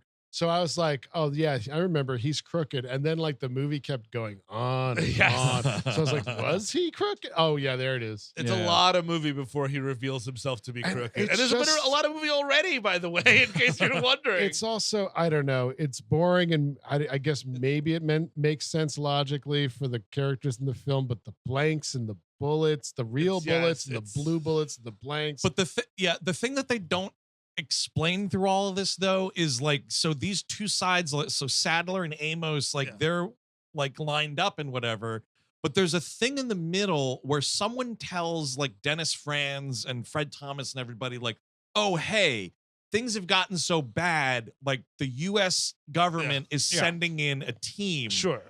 But where is that connector where it's like, oh, good thing it was John Amos's crooked team that's in on the plan. Great question. You need like either someone's intercepting a phone call and it's Sadler's terrorists that are like, hello, U.S. government. Oh, yes, we'll definitely send a team to the airport. Or they kill them along the way. Like, oh, are you here to help the airport police? And now Amos goes in. You know what? I don't want anybody involved with this guy beforehand. We're already in a touchy situation. Whoever the senator was that really grilled him that day, have him pick out the guy who's going after him. I want him to, the most corrupt, like vicious motherfucker to go after William Sadler. Please. Oh, so Barnes like cracks this like outer marker frequency thing where he's like, oh, it just beeps. But we could make, we amp. It's more of this like techno gobbledygook stuff where it's like, oh yeah, we rewire this and then we put the frequency to this and then Mr. Big's limo is going to be coming back to Chicago on Friday. It makes. I mean, I'm sure it makes sense to like tech people. It's like Jordy and Data talking to each other about reversing polarities. Like, all right, great, exactly, and it's fine. And I just wish we got there sooner, maybe. Exactly. But that's just a lot of radio talk. And the whole thing. It's like all of this techno babble to say, oh, now we can talk to all the planes and the terrorists won't hear us doing it. So they're able to tell all these, planes that are coming to the airport, like, hey, if you're not yet past the outer markers, reroute to another airport because we got some terrorist shit going on here. We can't be dealing with you landing. Oh, wait, don't tell anyone. And then William Atherton's on his little, like his crew member has a frequency that's picking it up. So he's like listening to it. And he gets so, you can see this dude's dick get hard. Like the idea of like this story coming before him, like, oh shit, I'm going to be able to go on the news with this great Dick, whatever his name is, story. Well, which is great because like Die Hard logic is as such. If you're a guy with a gun, just go in and interrupt a bank robbery, interrupt anything. And that's going to lead to really good consequences. Thank for you, Mr. Patriot. Exactly. And but you're some news reporter trying to get information out that people don't want you to get out. That's going to cause a panic, and that's bad. Yeah. And it's true. It does cause a panic in the terminal, which, by the way, we don't see enough of. No. I would like more in the terminal. A little more terminal carnage. Yes. Dude. Yeah. Let me see it. You know what? You're using your celebrity to get some things going on here, John McClane. Yeah. I think you need to go out. You know what? We need bodies. We need people who are willing to put their lives on the line to stop these maniacs. Sure. There are so many cop worshippers out there. You just go out into this sea of people out here and just be like, I need you to help me with something. I'm John McClane. I need you to help me stop these terrorists. And you are going to get so many fucking idiots willing to hold a gun and go out there for him. He gets his own John Amos squad. If you did do more, like if he's hanging someone in a Starbucks or something like that, like there's more to this than just the darkened alleys of behind an air. Like the part of the airport you don't. The airport's bad enough. The part of the airport you don't see is nothing. Yes. And this movie takes place in the space between spaces. I don't like that. I will say I like the tower. I think the tower. I think it's tower's very Star Wars Yeah, in yeah. there. I like that. Good job, McClane. Now there's a panic in my airport and people are biting each other's necks off at the Wendy's. I mean, there is a part where, like, you see Dennis Franz in that sea of people after Atherton does give the report a little later on, getting trampled all around him. He's like, you get that goddamn piece of shit car. Never mind the 1,000 people exiting at once. Crowd crush. I was kind of thinking of the opening of fucking Thanksgiving during this part. I was like, ooh, crowd crush. You should get a couple people down. I mean, that's the thing is William Atherton cannot, like, it'd be so funny if you cast him as like a loving father and something something funny like that just to do it. Cause like even like if Chris McDonald couldn't do Happy Gilmore, he would have had to play that character. Chris like, McDonald kind of took it for the baton in the 90s. For the bet. I mean, Chris Yeah, McDonald for sure. king. Yeah. I mean, he's the best. He is. You should get Christopher McDonald in them new Ghostbusters movies. That's what you need. Yes. Leave my beautiful boy alone. They need a dickless character in them movies. I don't want any more. You can't just have Paul Rudd making quips here and there. You should get a bunch of magnets in that Ghostbusters movie to fucking erase the fucking footage. That's what you know what that movie needs? A bunch of fucking magnets on the hard drive. No, that should be in the editor. That should be in the editor's contract. Like, no, I just like having magnets around me. It's very comforting. Listen, just 2 words: tax write-off. Okay, that's 3 words. But think about it. So what I love is Sadler is making this insane speech to the man or whatever, and he's like, "The dominoes will fall no more, and the ramparts," and then, like, he's just going off on something, and this dude has to like wait and be like, "Excuse me, Colonel, but General Esperanza's landed." It's like, oh, you cut off my big speech, did you? This is when McClane shows up to, because he's like, and it's the most spurious reasoning of all, because he just like, Franco Nero lands this fucking damaged plane. He's like, there I am, I've landed. Then McClane gets him, he's like, I'm gonna use you to bargain for my wife. I'm like, no, you're not. That doesn't like no. And that never happens. Nothing comes of this. Those 2 characters have nothing to do with each other. Nope. He's just there to be in an action movie, and it's fine. But blah blah blah. He gets stuck in the cockpit. I think they use Franco an Nero, axe to like jimmy the door closed. Right. Franco Nero gets the better of him, and then this is when they throw all the grenades inside the cockpit. Good thing they're slow active grenades. Dude, what are we doing? Well, if movies have taught me anything, They explode immediately. you got like 5 to 9 seconds. You have No long time. enough to say mother. Yeah. That's it. Yeah. Precisely. But That's no, it. he's just like, oh no, there's more. Oh wait, there's even more. They keep What time is it? It's Okay, raining wait. grenades. Let me. Oh shit, what am I gonna? Okay, all right. They've been here for 15, 20 minutes. Yep. Let me get into this ejection The scene. ejection seat. Make sure I get the. Gotta be safe. Put the little seatbelt on here. Gotta be safe. Well, if you Well, you launch definitely yourself have out of the fucking ejector seat without that, you're screwed. I you're agree. reasoning with a grenade. The grenade's exploding. But I'm agreeing with the strap in. You got to strap. Sadler is like, oh, how many grenades do you guys have? He's like, we have 3 each, sir. He's like, throw them all in. I'm like, maybe we'll hold on to 1 each. You know what I mean? Like, just. You never know when you're gonna need a grenade. By the way, this excellent ejector seat explosion and Christopher McDonald reminds me of a Stay Tuned and a Half, the movie Terminal Velocity. Oh, baby. Anybody? Right. Oh. Yes. That's Charlie Sheen is a Yes. skydiving instructor. Oh. Christy Swanson, I believe. Nastasia Kinski, my friend. Wait. And so the chase is Christy Swanson? This crazy. Yes, Jason that's- Christy Oh, Swanson. Now that I've seen Domino's Pizza. We Oh, have yeah. to do the chase. Yeah. Because Dalton Voss's daughter's been taken. Maybe we'll do a Charlie back to back. Oh, Ooh, yeah. that would be something. No, wait. Yeah, Terminal Velocity. You've seen because of your father's skydiving fetish. Of course. Yeah, that's, right. that's we saw in theaters. I never caught it. So is Charlie Sheen the main guy? He is Christopher Nolan's the heavy. James Gandolfini is Yes. in that movie, sir. Don't worry about it. It's my not God. as No. deep as the chase has an insane fucking Oh, yeah. cast. Yes. But that Terminal Velocity has a lot of surprises around the corner. But man, there's a lot of Sheen we haven't done. That Sheen-uary might be something here. Men at Because Work I is saw overdue. Men at Work. That's the WLM, obviously. And then, the arrival. yes, Where yes. the aliens' knees Nuts. bend the Right, wrong you way. got Ron Silver in that, and then I recently watched this The Rookie, the Clint Eastwood movie. Clint Eastwood, Charlie Man. Sheen, Chris Cavan's Santa Claus that impression. movie. Raul Julia is the villain. Wow. It's amazing. It's really it's where really you want to bloody. be. It's weirdly really It's bloody. fucking weird. So Wow. let's maybe we'll do a Sheen month next Yeah, week. well, Maybe, see. yeah. Ooh, We'll see. I- Comment below. That's I like that. Jinx. But so he escapes and they're like, motherfucker, he got out of there.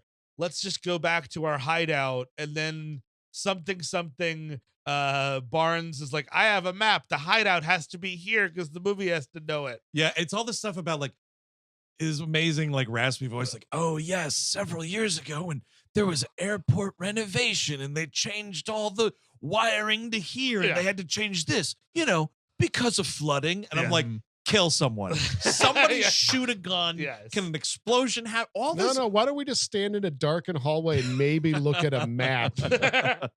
And they wind up going to the church. This is when John Amos is like, we'll take it from here. I'm sorry. The first is McClane v.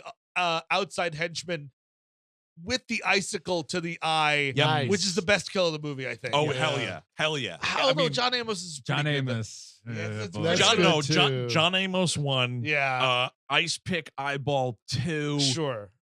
Paint Scaffolding Dummy 3. All right, I like that. Yeah, that's I'm not happy bad. with that order. And the Not fourth, headshot. Yeah. It's a solid. The People Mover headshot is also pretty. Headshot. Just a general headshot because there are Well, a here- couple. Headshot. Here Gotcha. goes Eric quoting Aggro Drift again. Yeah, I'm a monster.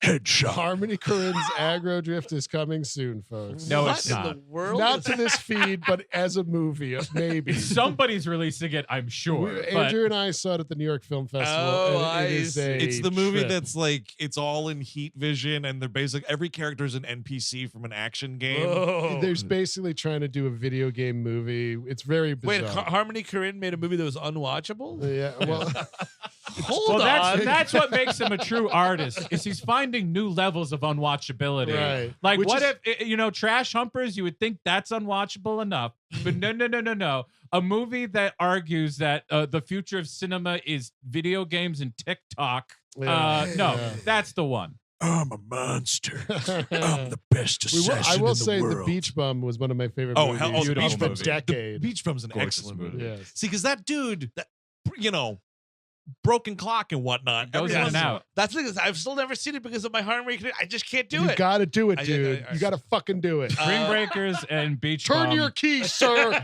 Watch Beach Bum, sir. Turn your key. I'm assuming you've already seen Spring Breakers, or have you not? I actually have not yet. It's Jesus actually Christ. good. Yeah, It's good. Okay. Those are the two really good Wait, ones. that would be a great double feature. Yeah. Actually, that would be good. So anyway, General Grants or Major Grants, whatever, men get into it here with Sadler's fellas, big shootout. We know very pointedly. Let's change our clips from red to blue. It's very Absolutely. I mean, if you haven't seen this movie before, you don't notice that. No, you don't. But I mean, if you have, you're like, oh, they're on Double Dare. Here's the. Although it is the exact shade of red and blue as Double Dare. You're right. I don't like, because like there is one when they're in the back of the van with, and Amos tells them to switch it. There is a blue one right in the middle of the frame. Like it wouldn't be hard to see. And then if you saw all the other guys, you'd be like, oh wait, the fuck's that? But yeah, they're firing at each other, snowmobile chasing because love a good snowmobile because our director chase. is Finnish. Got to get You that. know, in there. I had this thought while watching this snowmobile chase. 'cause That my snowmobiling's notes- really fun. Well, probably, yeah. It is. I haven't been. Oh, really? That You sounds been? very nice. Oh, very much. Oh, Yeah, wow, several look times. At, wow, look at you. Grew up You- driving snowmobiles. Yeah, absolutely. with under the tutelage of one fucking William Sadler. Is that what you're doing? yeah, Working dude. some mercenary army? No, or- growing up, we go up north to Up my north? dad's, hunting cabin and whatnot. Yeah. And some of the fellas had snowmobiles. So, to drive 'em around the forest. I had Very this fun. thought because I didn't remember what a snowmobile was called, and I wrote down jet ski, and I was like, why? And this is probably someone's bad stand-up bit, but why aren't they jet skis? I mean, it's ski. It's like literally, skiing has more to do with winter than You're right. water. Sure. Cross country jet ski. And That's what's exactly the what it is. deal with snowmobiles? They're getting very dangerous here at this snowmobiling because when McClane shoots that one guy off of it, you see the snowmobile kind of land. It definitely hits like slushy ice. Like we're driving on something that's kind of thawing out, maybe a little bit. Very dangerous Yeah, to be doing I that. wouldn't do that. At the end of this, why can't I shot that guy 14 times in the face? What? Of course. And Yeah, he looks because at it. what's the line? He's like, "Oh, I had him right in my sights. Me, John McClane. I've killed over 100 people. No way I miss." And then it's one of my favorite parts of the movie when he goes back to Oh God, yes. he goes back to Franz, and Franz like, McClane, I've been wrong 14 times. I gotta be right this 15th. And they're like, no, you're wrong again because John Amos says, why the fuck would he be in on it? Those guys were fine. I saw them. They were shooting at each other. And dude, Willis just opening this machine gun full of the blanks in this police station. Somebody Amazing. is shooting him. Someone's shooting him in the back. Are Yep. you kidding me? Someone with a fucking machine gun is shooting your boss? You're like, take the shot. Oh, I don't know, man. As you just said, shooting your boss, which Yeah. in this movie is Dennis Franz, and not for nothing, I feel the fantasy of most working Americans is Right. murdering your boss. You at least see that play out. That your boss is dead, then you shoot the other guy. I also kind of think of it's more like one of those situations of how do you shoot John McClane in the back? What if you miss? Excellent. Because John McClane is coming for your ass. Oh, if you yeah, for miss, sure. By He's- the way, yes, he's a he will demon. come for you. Yeah. That's the plot of Die Hard 3, righting some wrongs. But yeah, it'd be great if Franz like, yeah, all right, yeah, we'll do that, McClane. I just shit myself. That was fucking terrifying. Fuck, I'm, you know what? I got to go to the locker room for a minute there. This crazy LAPD officer made me shit my rompers. I don't want to sound like a coward, but I feel I should go home to Ellen. It'd be great if he had a heart attack and he just died. And they're like, you killed him. Well, no, it was blanks. Look, there's no bullets. He's dead. Yeah, no, well, you know what? I didn't make bullets loud, all right? It is kind of great, actually, because when the gun is going, and of course, like anyone would look this way, so Yeah. I'm not trying to act like I wouldn't, but it is very funny watching Dennis Franz scared. He's like, "Ee!" and It like he's is, got his like yeah. arms up in front of Yeah. his It face. looks like there might be shit coming out of that ass. I think they were getting some turrets, dude. Yeah, oh, what do you- great, McClane. I'm at work and I just sharded thanks to you. Fantastic. Oh no, that's oh boy, that's some coffee and water mixed in the front of the pants there. You know what, McClane? I'd fucking love to tell you that this was pudding, but it ain't, all right? And I didn't even get to finish my goddamn Italian sub, and I just shat the other half out. You called it pudding. You know they're pudding smooth, don't you, McClane? I like having a full sub in my belly. And Thanks, now I Mc- shit half of it out before I finish. Thanks, McClane. Now I got shit in my pants and I'm starving. I don't know why I'm explaining all this. I should be going home.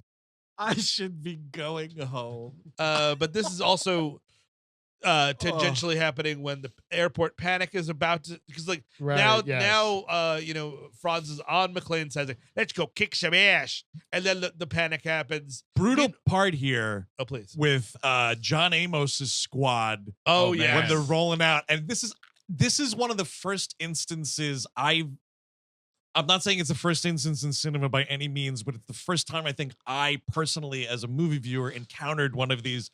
Wish we had you back in Grenada, because we're just talking about this previous mission, and clearly this is where this was all set up. And there's this one guy who is the son of Ryan O'Neal. Wow. I looked up this fella here. And he was he was for a while with Rebecca De Mornay. Wow, good for him. He's the fill-in guy. There was a guy on the team that had appendicitis and couldn't make the mission.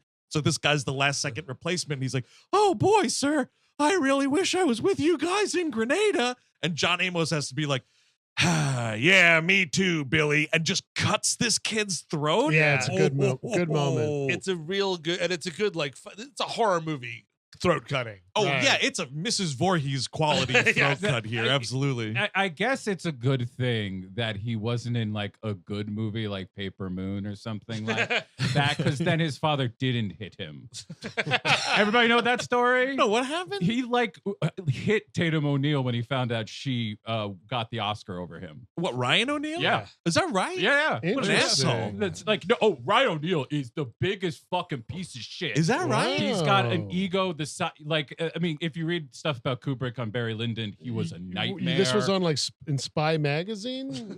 There's like a bunch of profiles of him that have been very open about, like, I'm trying to think. I want to say the only Ryan O'Neal movie I've seen is Barry Lyndon's. Like, I never saw Paper Moon. Zero Effect. No. Huh? Never. The He's been driver. around. No, I've never seen The Driver. It's wow. good. Yeah, Is really that good movie. Is he the titular driver in Yes, that he movie? He is, yeah. And you know who else is in that? Bruce Stern. Oh, Is hey, in man. Hey, man. Oh, pull over, driver. Yeah, get driving, driver. Bruce Dern in Die Hard 2. Now you got yourself a motion picture. Come on, McClane, you fucking jackass. Yeah, he wouldn't resort to fucking toilet talk, like weight shaming and whatnot, you know? But so meanwhile, Holly on the plane, because Oh, that God. guy was getting itchy about the Robert Davi stuff. She has to shock Atherton because it's like punching him out, Right, and it's with like the taser, she and then stops his the old lady's like, report. "I'll get the cockpit with the box cutters." Oh, she's doing it. We're taking them down. We're taking them down. Next stop, the Pentagon.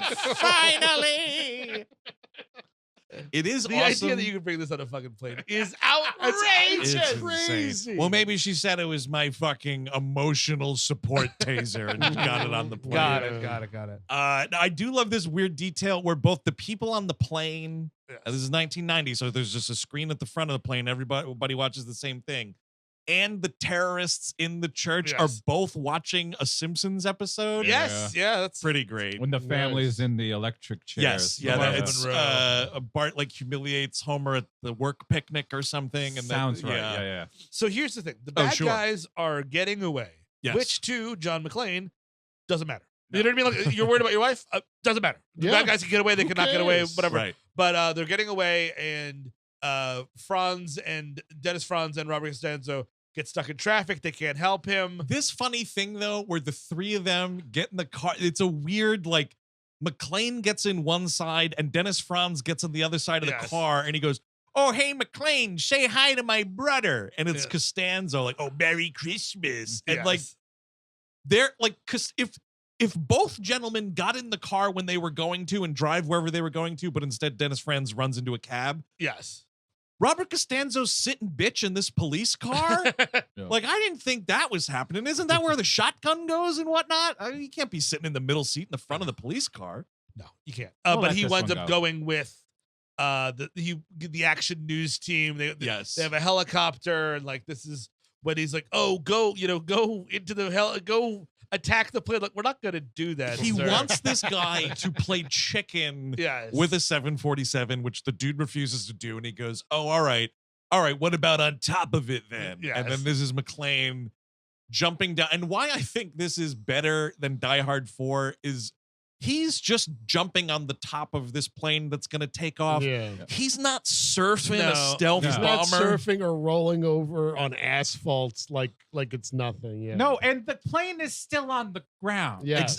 That's the other Exactly. thing I really need to highlight. We get some great little fights here. John Amos comes out. Oh man, it's a great like I'll take him. Yeah. And like Yeah. Amos gets out there, they get a little fight. It's a really great John Amos being like, I was just starting to like you, McClane, which Yeah. is pretty great. Mhm.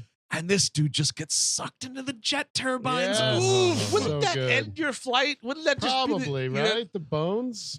I feel like you probably Mhm. can't take off. Yeah. Yeah. You know. If a fucking jacket is ruining the wing, I don't know how that doesn't make any yeah. sense. Yeah, that dude was a jacket and a whole person Yeah, that went I- into the turbine. Yeah, not only was a jacket going in there, but the person wearing that jacket also went inside. And the I- beret. Yeah, that Sully was a piece of dumb shit, man. Just a few birds, you had to emergency land.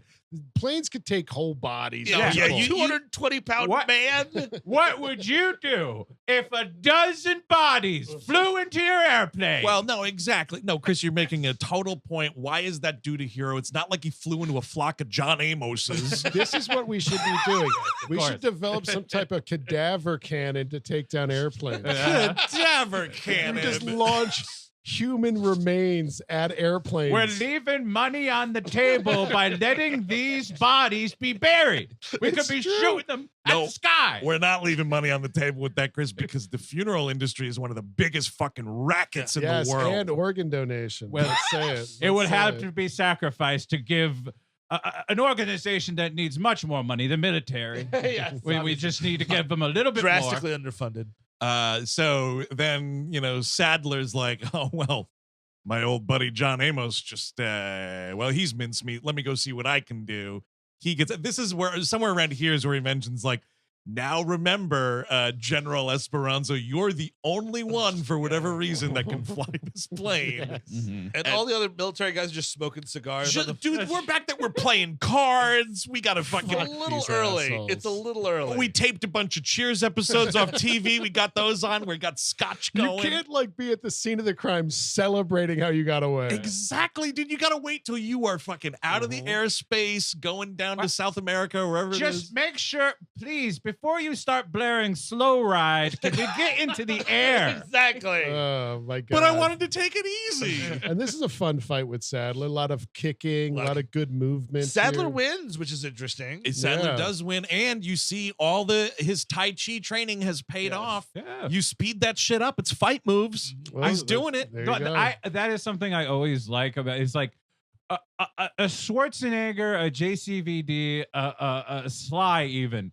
It is so rare that they allow someone to just like absolutely outdo them. Like there's just not. He's getting like a couple hits in the ribs when he gets sure. close, but he is getting owned by William Sadler. Yes, absolutely. And like it's not like John McClane's not some fighting expert. He's Which just is a what's great. cop. What's great about this movie, unlike those future sequels, not Yes. the third one, but the other ones, is he becomes invincible. Yes. And Yeah. this is like he's still an everyman. Of course, he's going to get his clock cleaned by William Sadler. It'd Yes. be great if William Sadler's like, fuck Amos. All right, well, I got to take care of it. And he's like, there's only one way. I only fight one way. And he gets naked. That'd be It's just like amazing. that. Well, I just realized I've never fought with my clothes on. I don't know if I can remember the moves. Lube me up, boys. McClane can't get a grip on him. Oh shit! Yeah, he's all greased up. He's Yeah. sliding around out there. He's about to do it. He's about to kick his ass, but like he goes on one leg to get the shoe off and just falls over. So instead, what McClane gets tossed off this plane, but he grabs onto like the fucking gas cap I because he's guess? been trying to undo the fuel fuel thing dump, before he right. gets kicked off. And when Sadler kicks him, that's the only thing he's holding on to. So the force of the kick and his body weight rips the gas cap off. Yeah, Yes. and then he falls down in the snow and it's taking off. There's this trail of gas. I thought he was going to shoot the gas because I didn't realize the fire can jump so well. Well, actually, busted the Mythbusters. Did they do this? They did this and said they that blew up a plane full of people. Yes, I believe. Yeah, the Mythbusters first tried to figure out if you could recalibrate navigation equipment to go 200 feet below sea level. Could we find that passport and identification from the 9/11 wreckage that far from the plane? Let's find out. Let's prove Wood Hans Gruber would have died if he fell from the Nakatomi Tower. So it was busted. It's the Die Hard 2 episode. Let's prove, could a TV dad stop a plane from taking off if you huck it inside of the turbine? Alan Thicke, what do you think? Well, what do you, oh, no. All right, His last words are, "My son's a loser." Wait, so they busted it then? They busted it. Yeah, I gotta look it up. Busted. All right, it's been busted. Ed O'Neill wanted too much. I will say it looks cool. I love seeing this plane explode. It really goes for it. Then what's also interesting, maybe they covered this on their episode. Here you go. The TV series Mythbusters tested the idea of blowing up a 747 by igniting a stream of jet fuel and rated it as busted.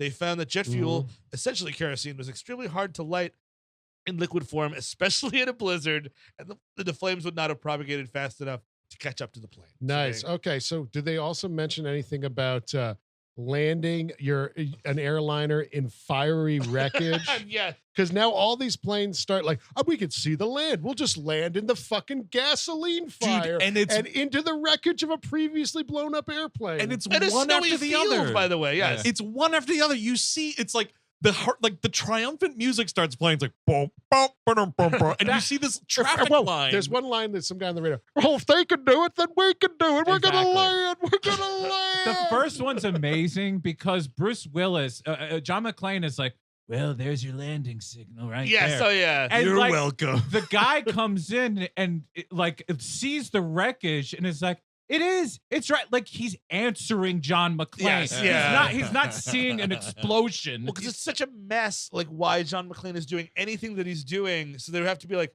oh no, he has to save the day and save Holly, even though everything he was doing up to that point, including fighting William Sadler, had nothing to do with saving his wife. Well, I think that, you're not wrong. Yes. The movie justifies it because someone says to him something to the equivalent of like, well, why do you care? Yes. And he goes, because I don't like to lose. Yeah, okay. And that's all it is. All right. That's all I do like that he admits it at least. Yeah. That is a good thing. Yeah, that's true. Although I don't know. If you're cruel like John McClane is at heart, don't you want to let them take off and not notice that fucking thing, and then have them think of their demise for a full 10 minutes while they're about to meet the ground head on? Sure. Yeah, because like once you get up to 20,000 feet, like the light starts going on, like, oh, we're totally fucked. Yeah. Oh, we got no gas left. Yeah, that's true. Oh, best case scenario, we're landing and immediately getting arrested and put into a jail underneath the jail. I do love him screaming, speaking of Stallone, like it's the end of Rocky. He's just like, Holly! Oh, yeah. There's your fucking landing light, Holly! Yeah. It reminded me of that too, really. Yeah. Oh my God. Streetcar named John McClane. And I never want to be in an airplane crash or a close call or anything like that. No, I don't. You don't? But I really want to ride down that slide. I mean, it's just sort of like, it's just. Especially in water, ice cold water. Yes. They let you do that occasionally at the Aeronautical Museum in DC. Yeah, you gotta be there on a special day. Could you guys? I need to know what day that is immediately. There's an online. Go worry, you'll find. Could you guys light me on fire when I do this? I want the full experience. Dad, start screaming Holly. Just before we start taking the video, start screaming Holly. Holly sees. I do love that it's all these people trying to get off this plane as fast as possible. They're all jumping down, and Holly McClane about to jump before her old lady friend, who's behind her, by the way, nice Holly. Well, this old lady's a fucking terrorist. She deserves to die. Yeah, that's she true. is a piece of garbage. But like the line stops at Holly because she hears John yelling, and I'm like, why don't you get off first? Like if I was I'd be like, get the fuck off the plane. What are you listening for? Your husband? Get off the plane. It's crazy. But they reunite, of course. We're making out. We got fucking Dennis Franz. His last thing. All right, hey, McClane, you get a parking ticket in front of my airport? Yeah. it's Christmas, and he's like tearing it up. Say, McClane, you ever think about showing your ass? It seems like it's going around these days. Christmas goes both ways, pal. I hear you and your wife are going to the motel. You got a room in there for a third. Yeah, I know for a fact every hot tub in that hotel can fit a maximum of 3 guests, if you know what I mean. Look, I'll even sit there in the corner, be nice and quiet. Lorenzo ain't got no problem watching, McClane. Well, wait, if I'm watching, I got to get cucked, so she has to pretend to be my wife. Anyway, thanks for saving the day. So I'm checking in with her, and you're going to come in after, right? You got to keep the illusion alive, McClane. It's called role playing, you fuck. I hope you don't mind. I'm just going to be calling her Honey a lot. Honey, do you have the credit cards? Honey, how could you do this to me, is what I'll be saying. As I masturbate, McClane. You understand it? Every few minutes, you got to just turn around and make direct eye contact me without pulling pod there, and you just go, you got a problem with this? And I say, no, sir. And then you keep going. That's how we get to what I call a screaming orgasm. Now, where's that other half of the sandwich I didn't shit out? Gotta scrape that in the belly. Need the protein. Yeah, I might be shitting in the corner, too. Be sure you book one of them hotels where when you turn the light on in the bathroom, the fan goes automatically. You know what I mean? That means no Super 8s and count out the La Quintas. We're going to want to run the fan all night. So this movie's over. Yeah, it's a great movie. Let It Snow starts playing. Yeah. I do appreciate, man, just like that first movie, it is the end of the movie, and here come them credits before any 6 months later or whatever the fuck. Yeah. Pretty great. So that concludes Renny Harlin's Die Hard 2. Go around the horn here for some final thoughts. Eric Siska. Yes. On paper, I should like it. There's stuff I like. There's good fights. I love the dummies. There's stuff to like here. I just wish the location was fleshed out more.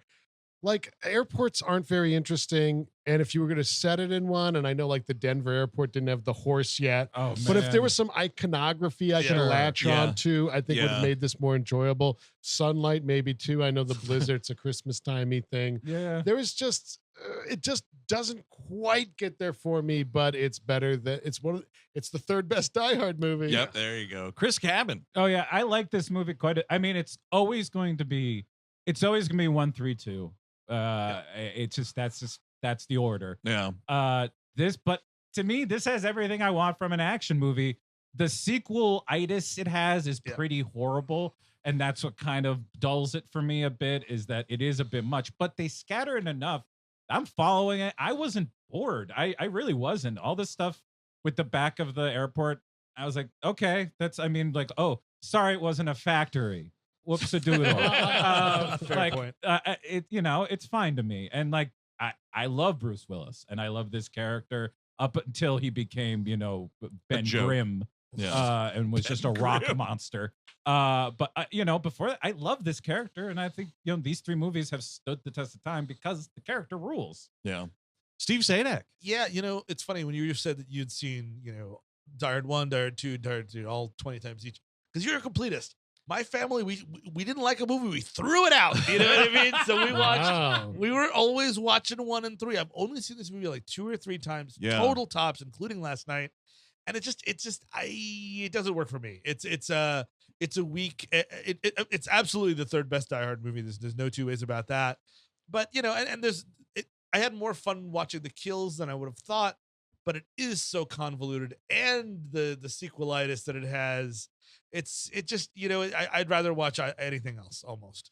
Yeah, no, it's an interesting 50-50 split here this week, because I'm with Chris. I like this movie. I don't think it's great. Sure. The sequelitis does just totally, sideline it a lot of the times, especially like in those times where they're so nail on the head, like, how could this shit happen to the same guy twice? Like, oh, fuck, I know I'm watching Die Hard 2. Can you even stand it? It's like I'm in a movie again. Oh, fuck.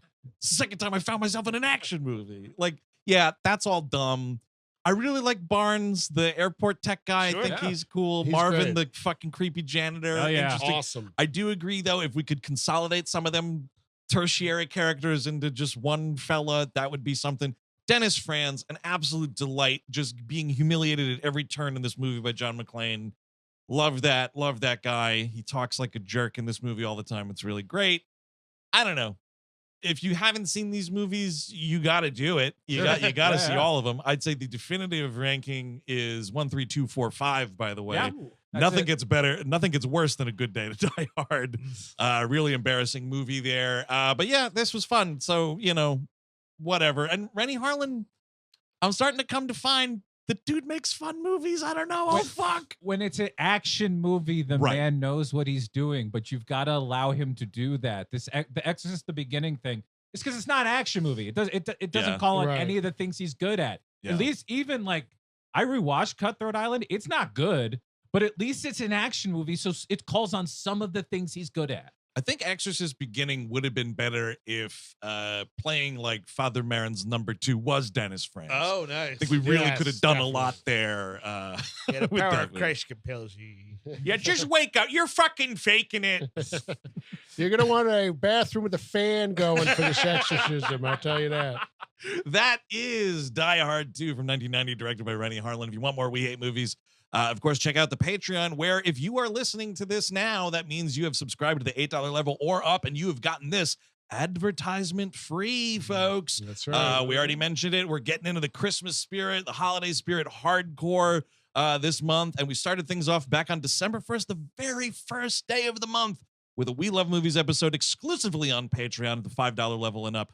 All about Big Dick Donner's Lethal Weapon, fantastic motion picture. And speaking of the holiday season, if you were listening to it the week it comes out, which is the first week of December, on December 7th in Jersey City at White Eagle Hall. 2 days from now. 2 days from now, we will be talking about the Santa Claus in front of a live audience. It's our only New York City adjacent show for a very long time. That's if right. You're in the tri-state area, you want to come to that show if tickets are still available. I don't know. Yeah, they're getting low. So go to WHNpodcast.com and come on out to White Eagle Hall in beautiful Jersey City, New Jersey. Absolutely. The Patreon selections will keep kicking. We'll keep to the holiday theme as much as possible, like on Animation Damnation, Steve. Oh, we're doing Doug Christmas or something? Oh, it's a Doug Christmas episode where Pork Chop is framed for biting BB, and the whole town wants this dog executed. Oh, wow. Okay. You better believe it is a children's holiday spectacular. Yes, kill your dog, funny.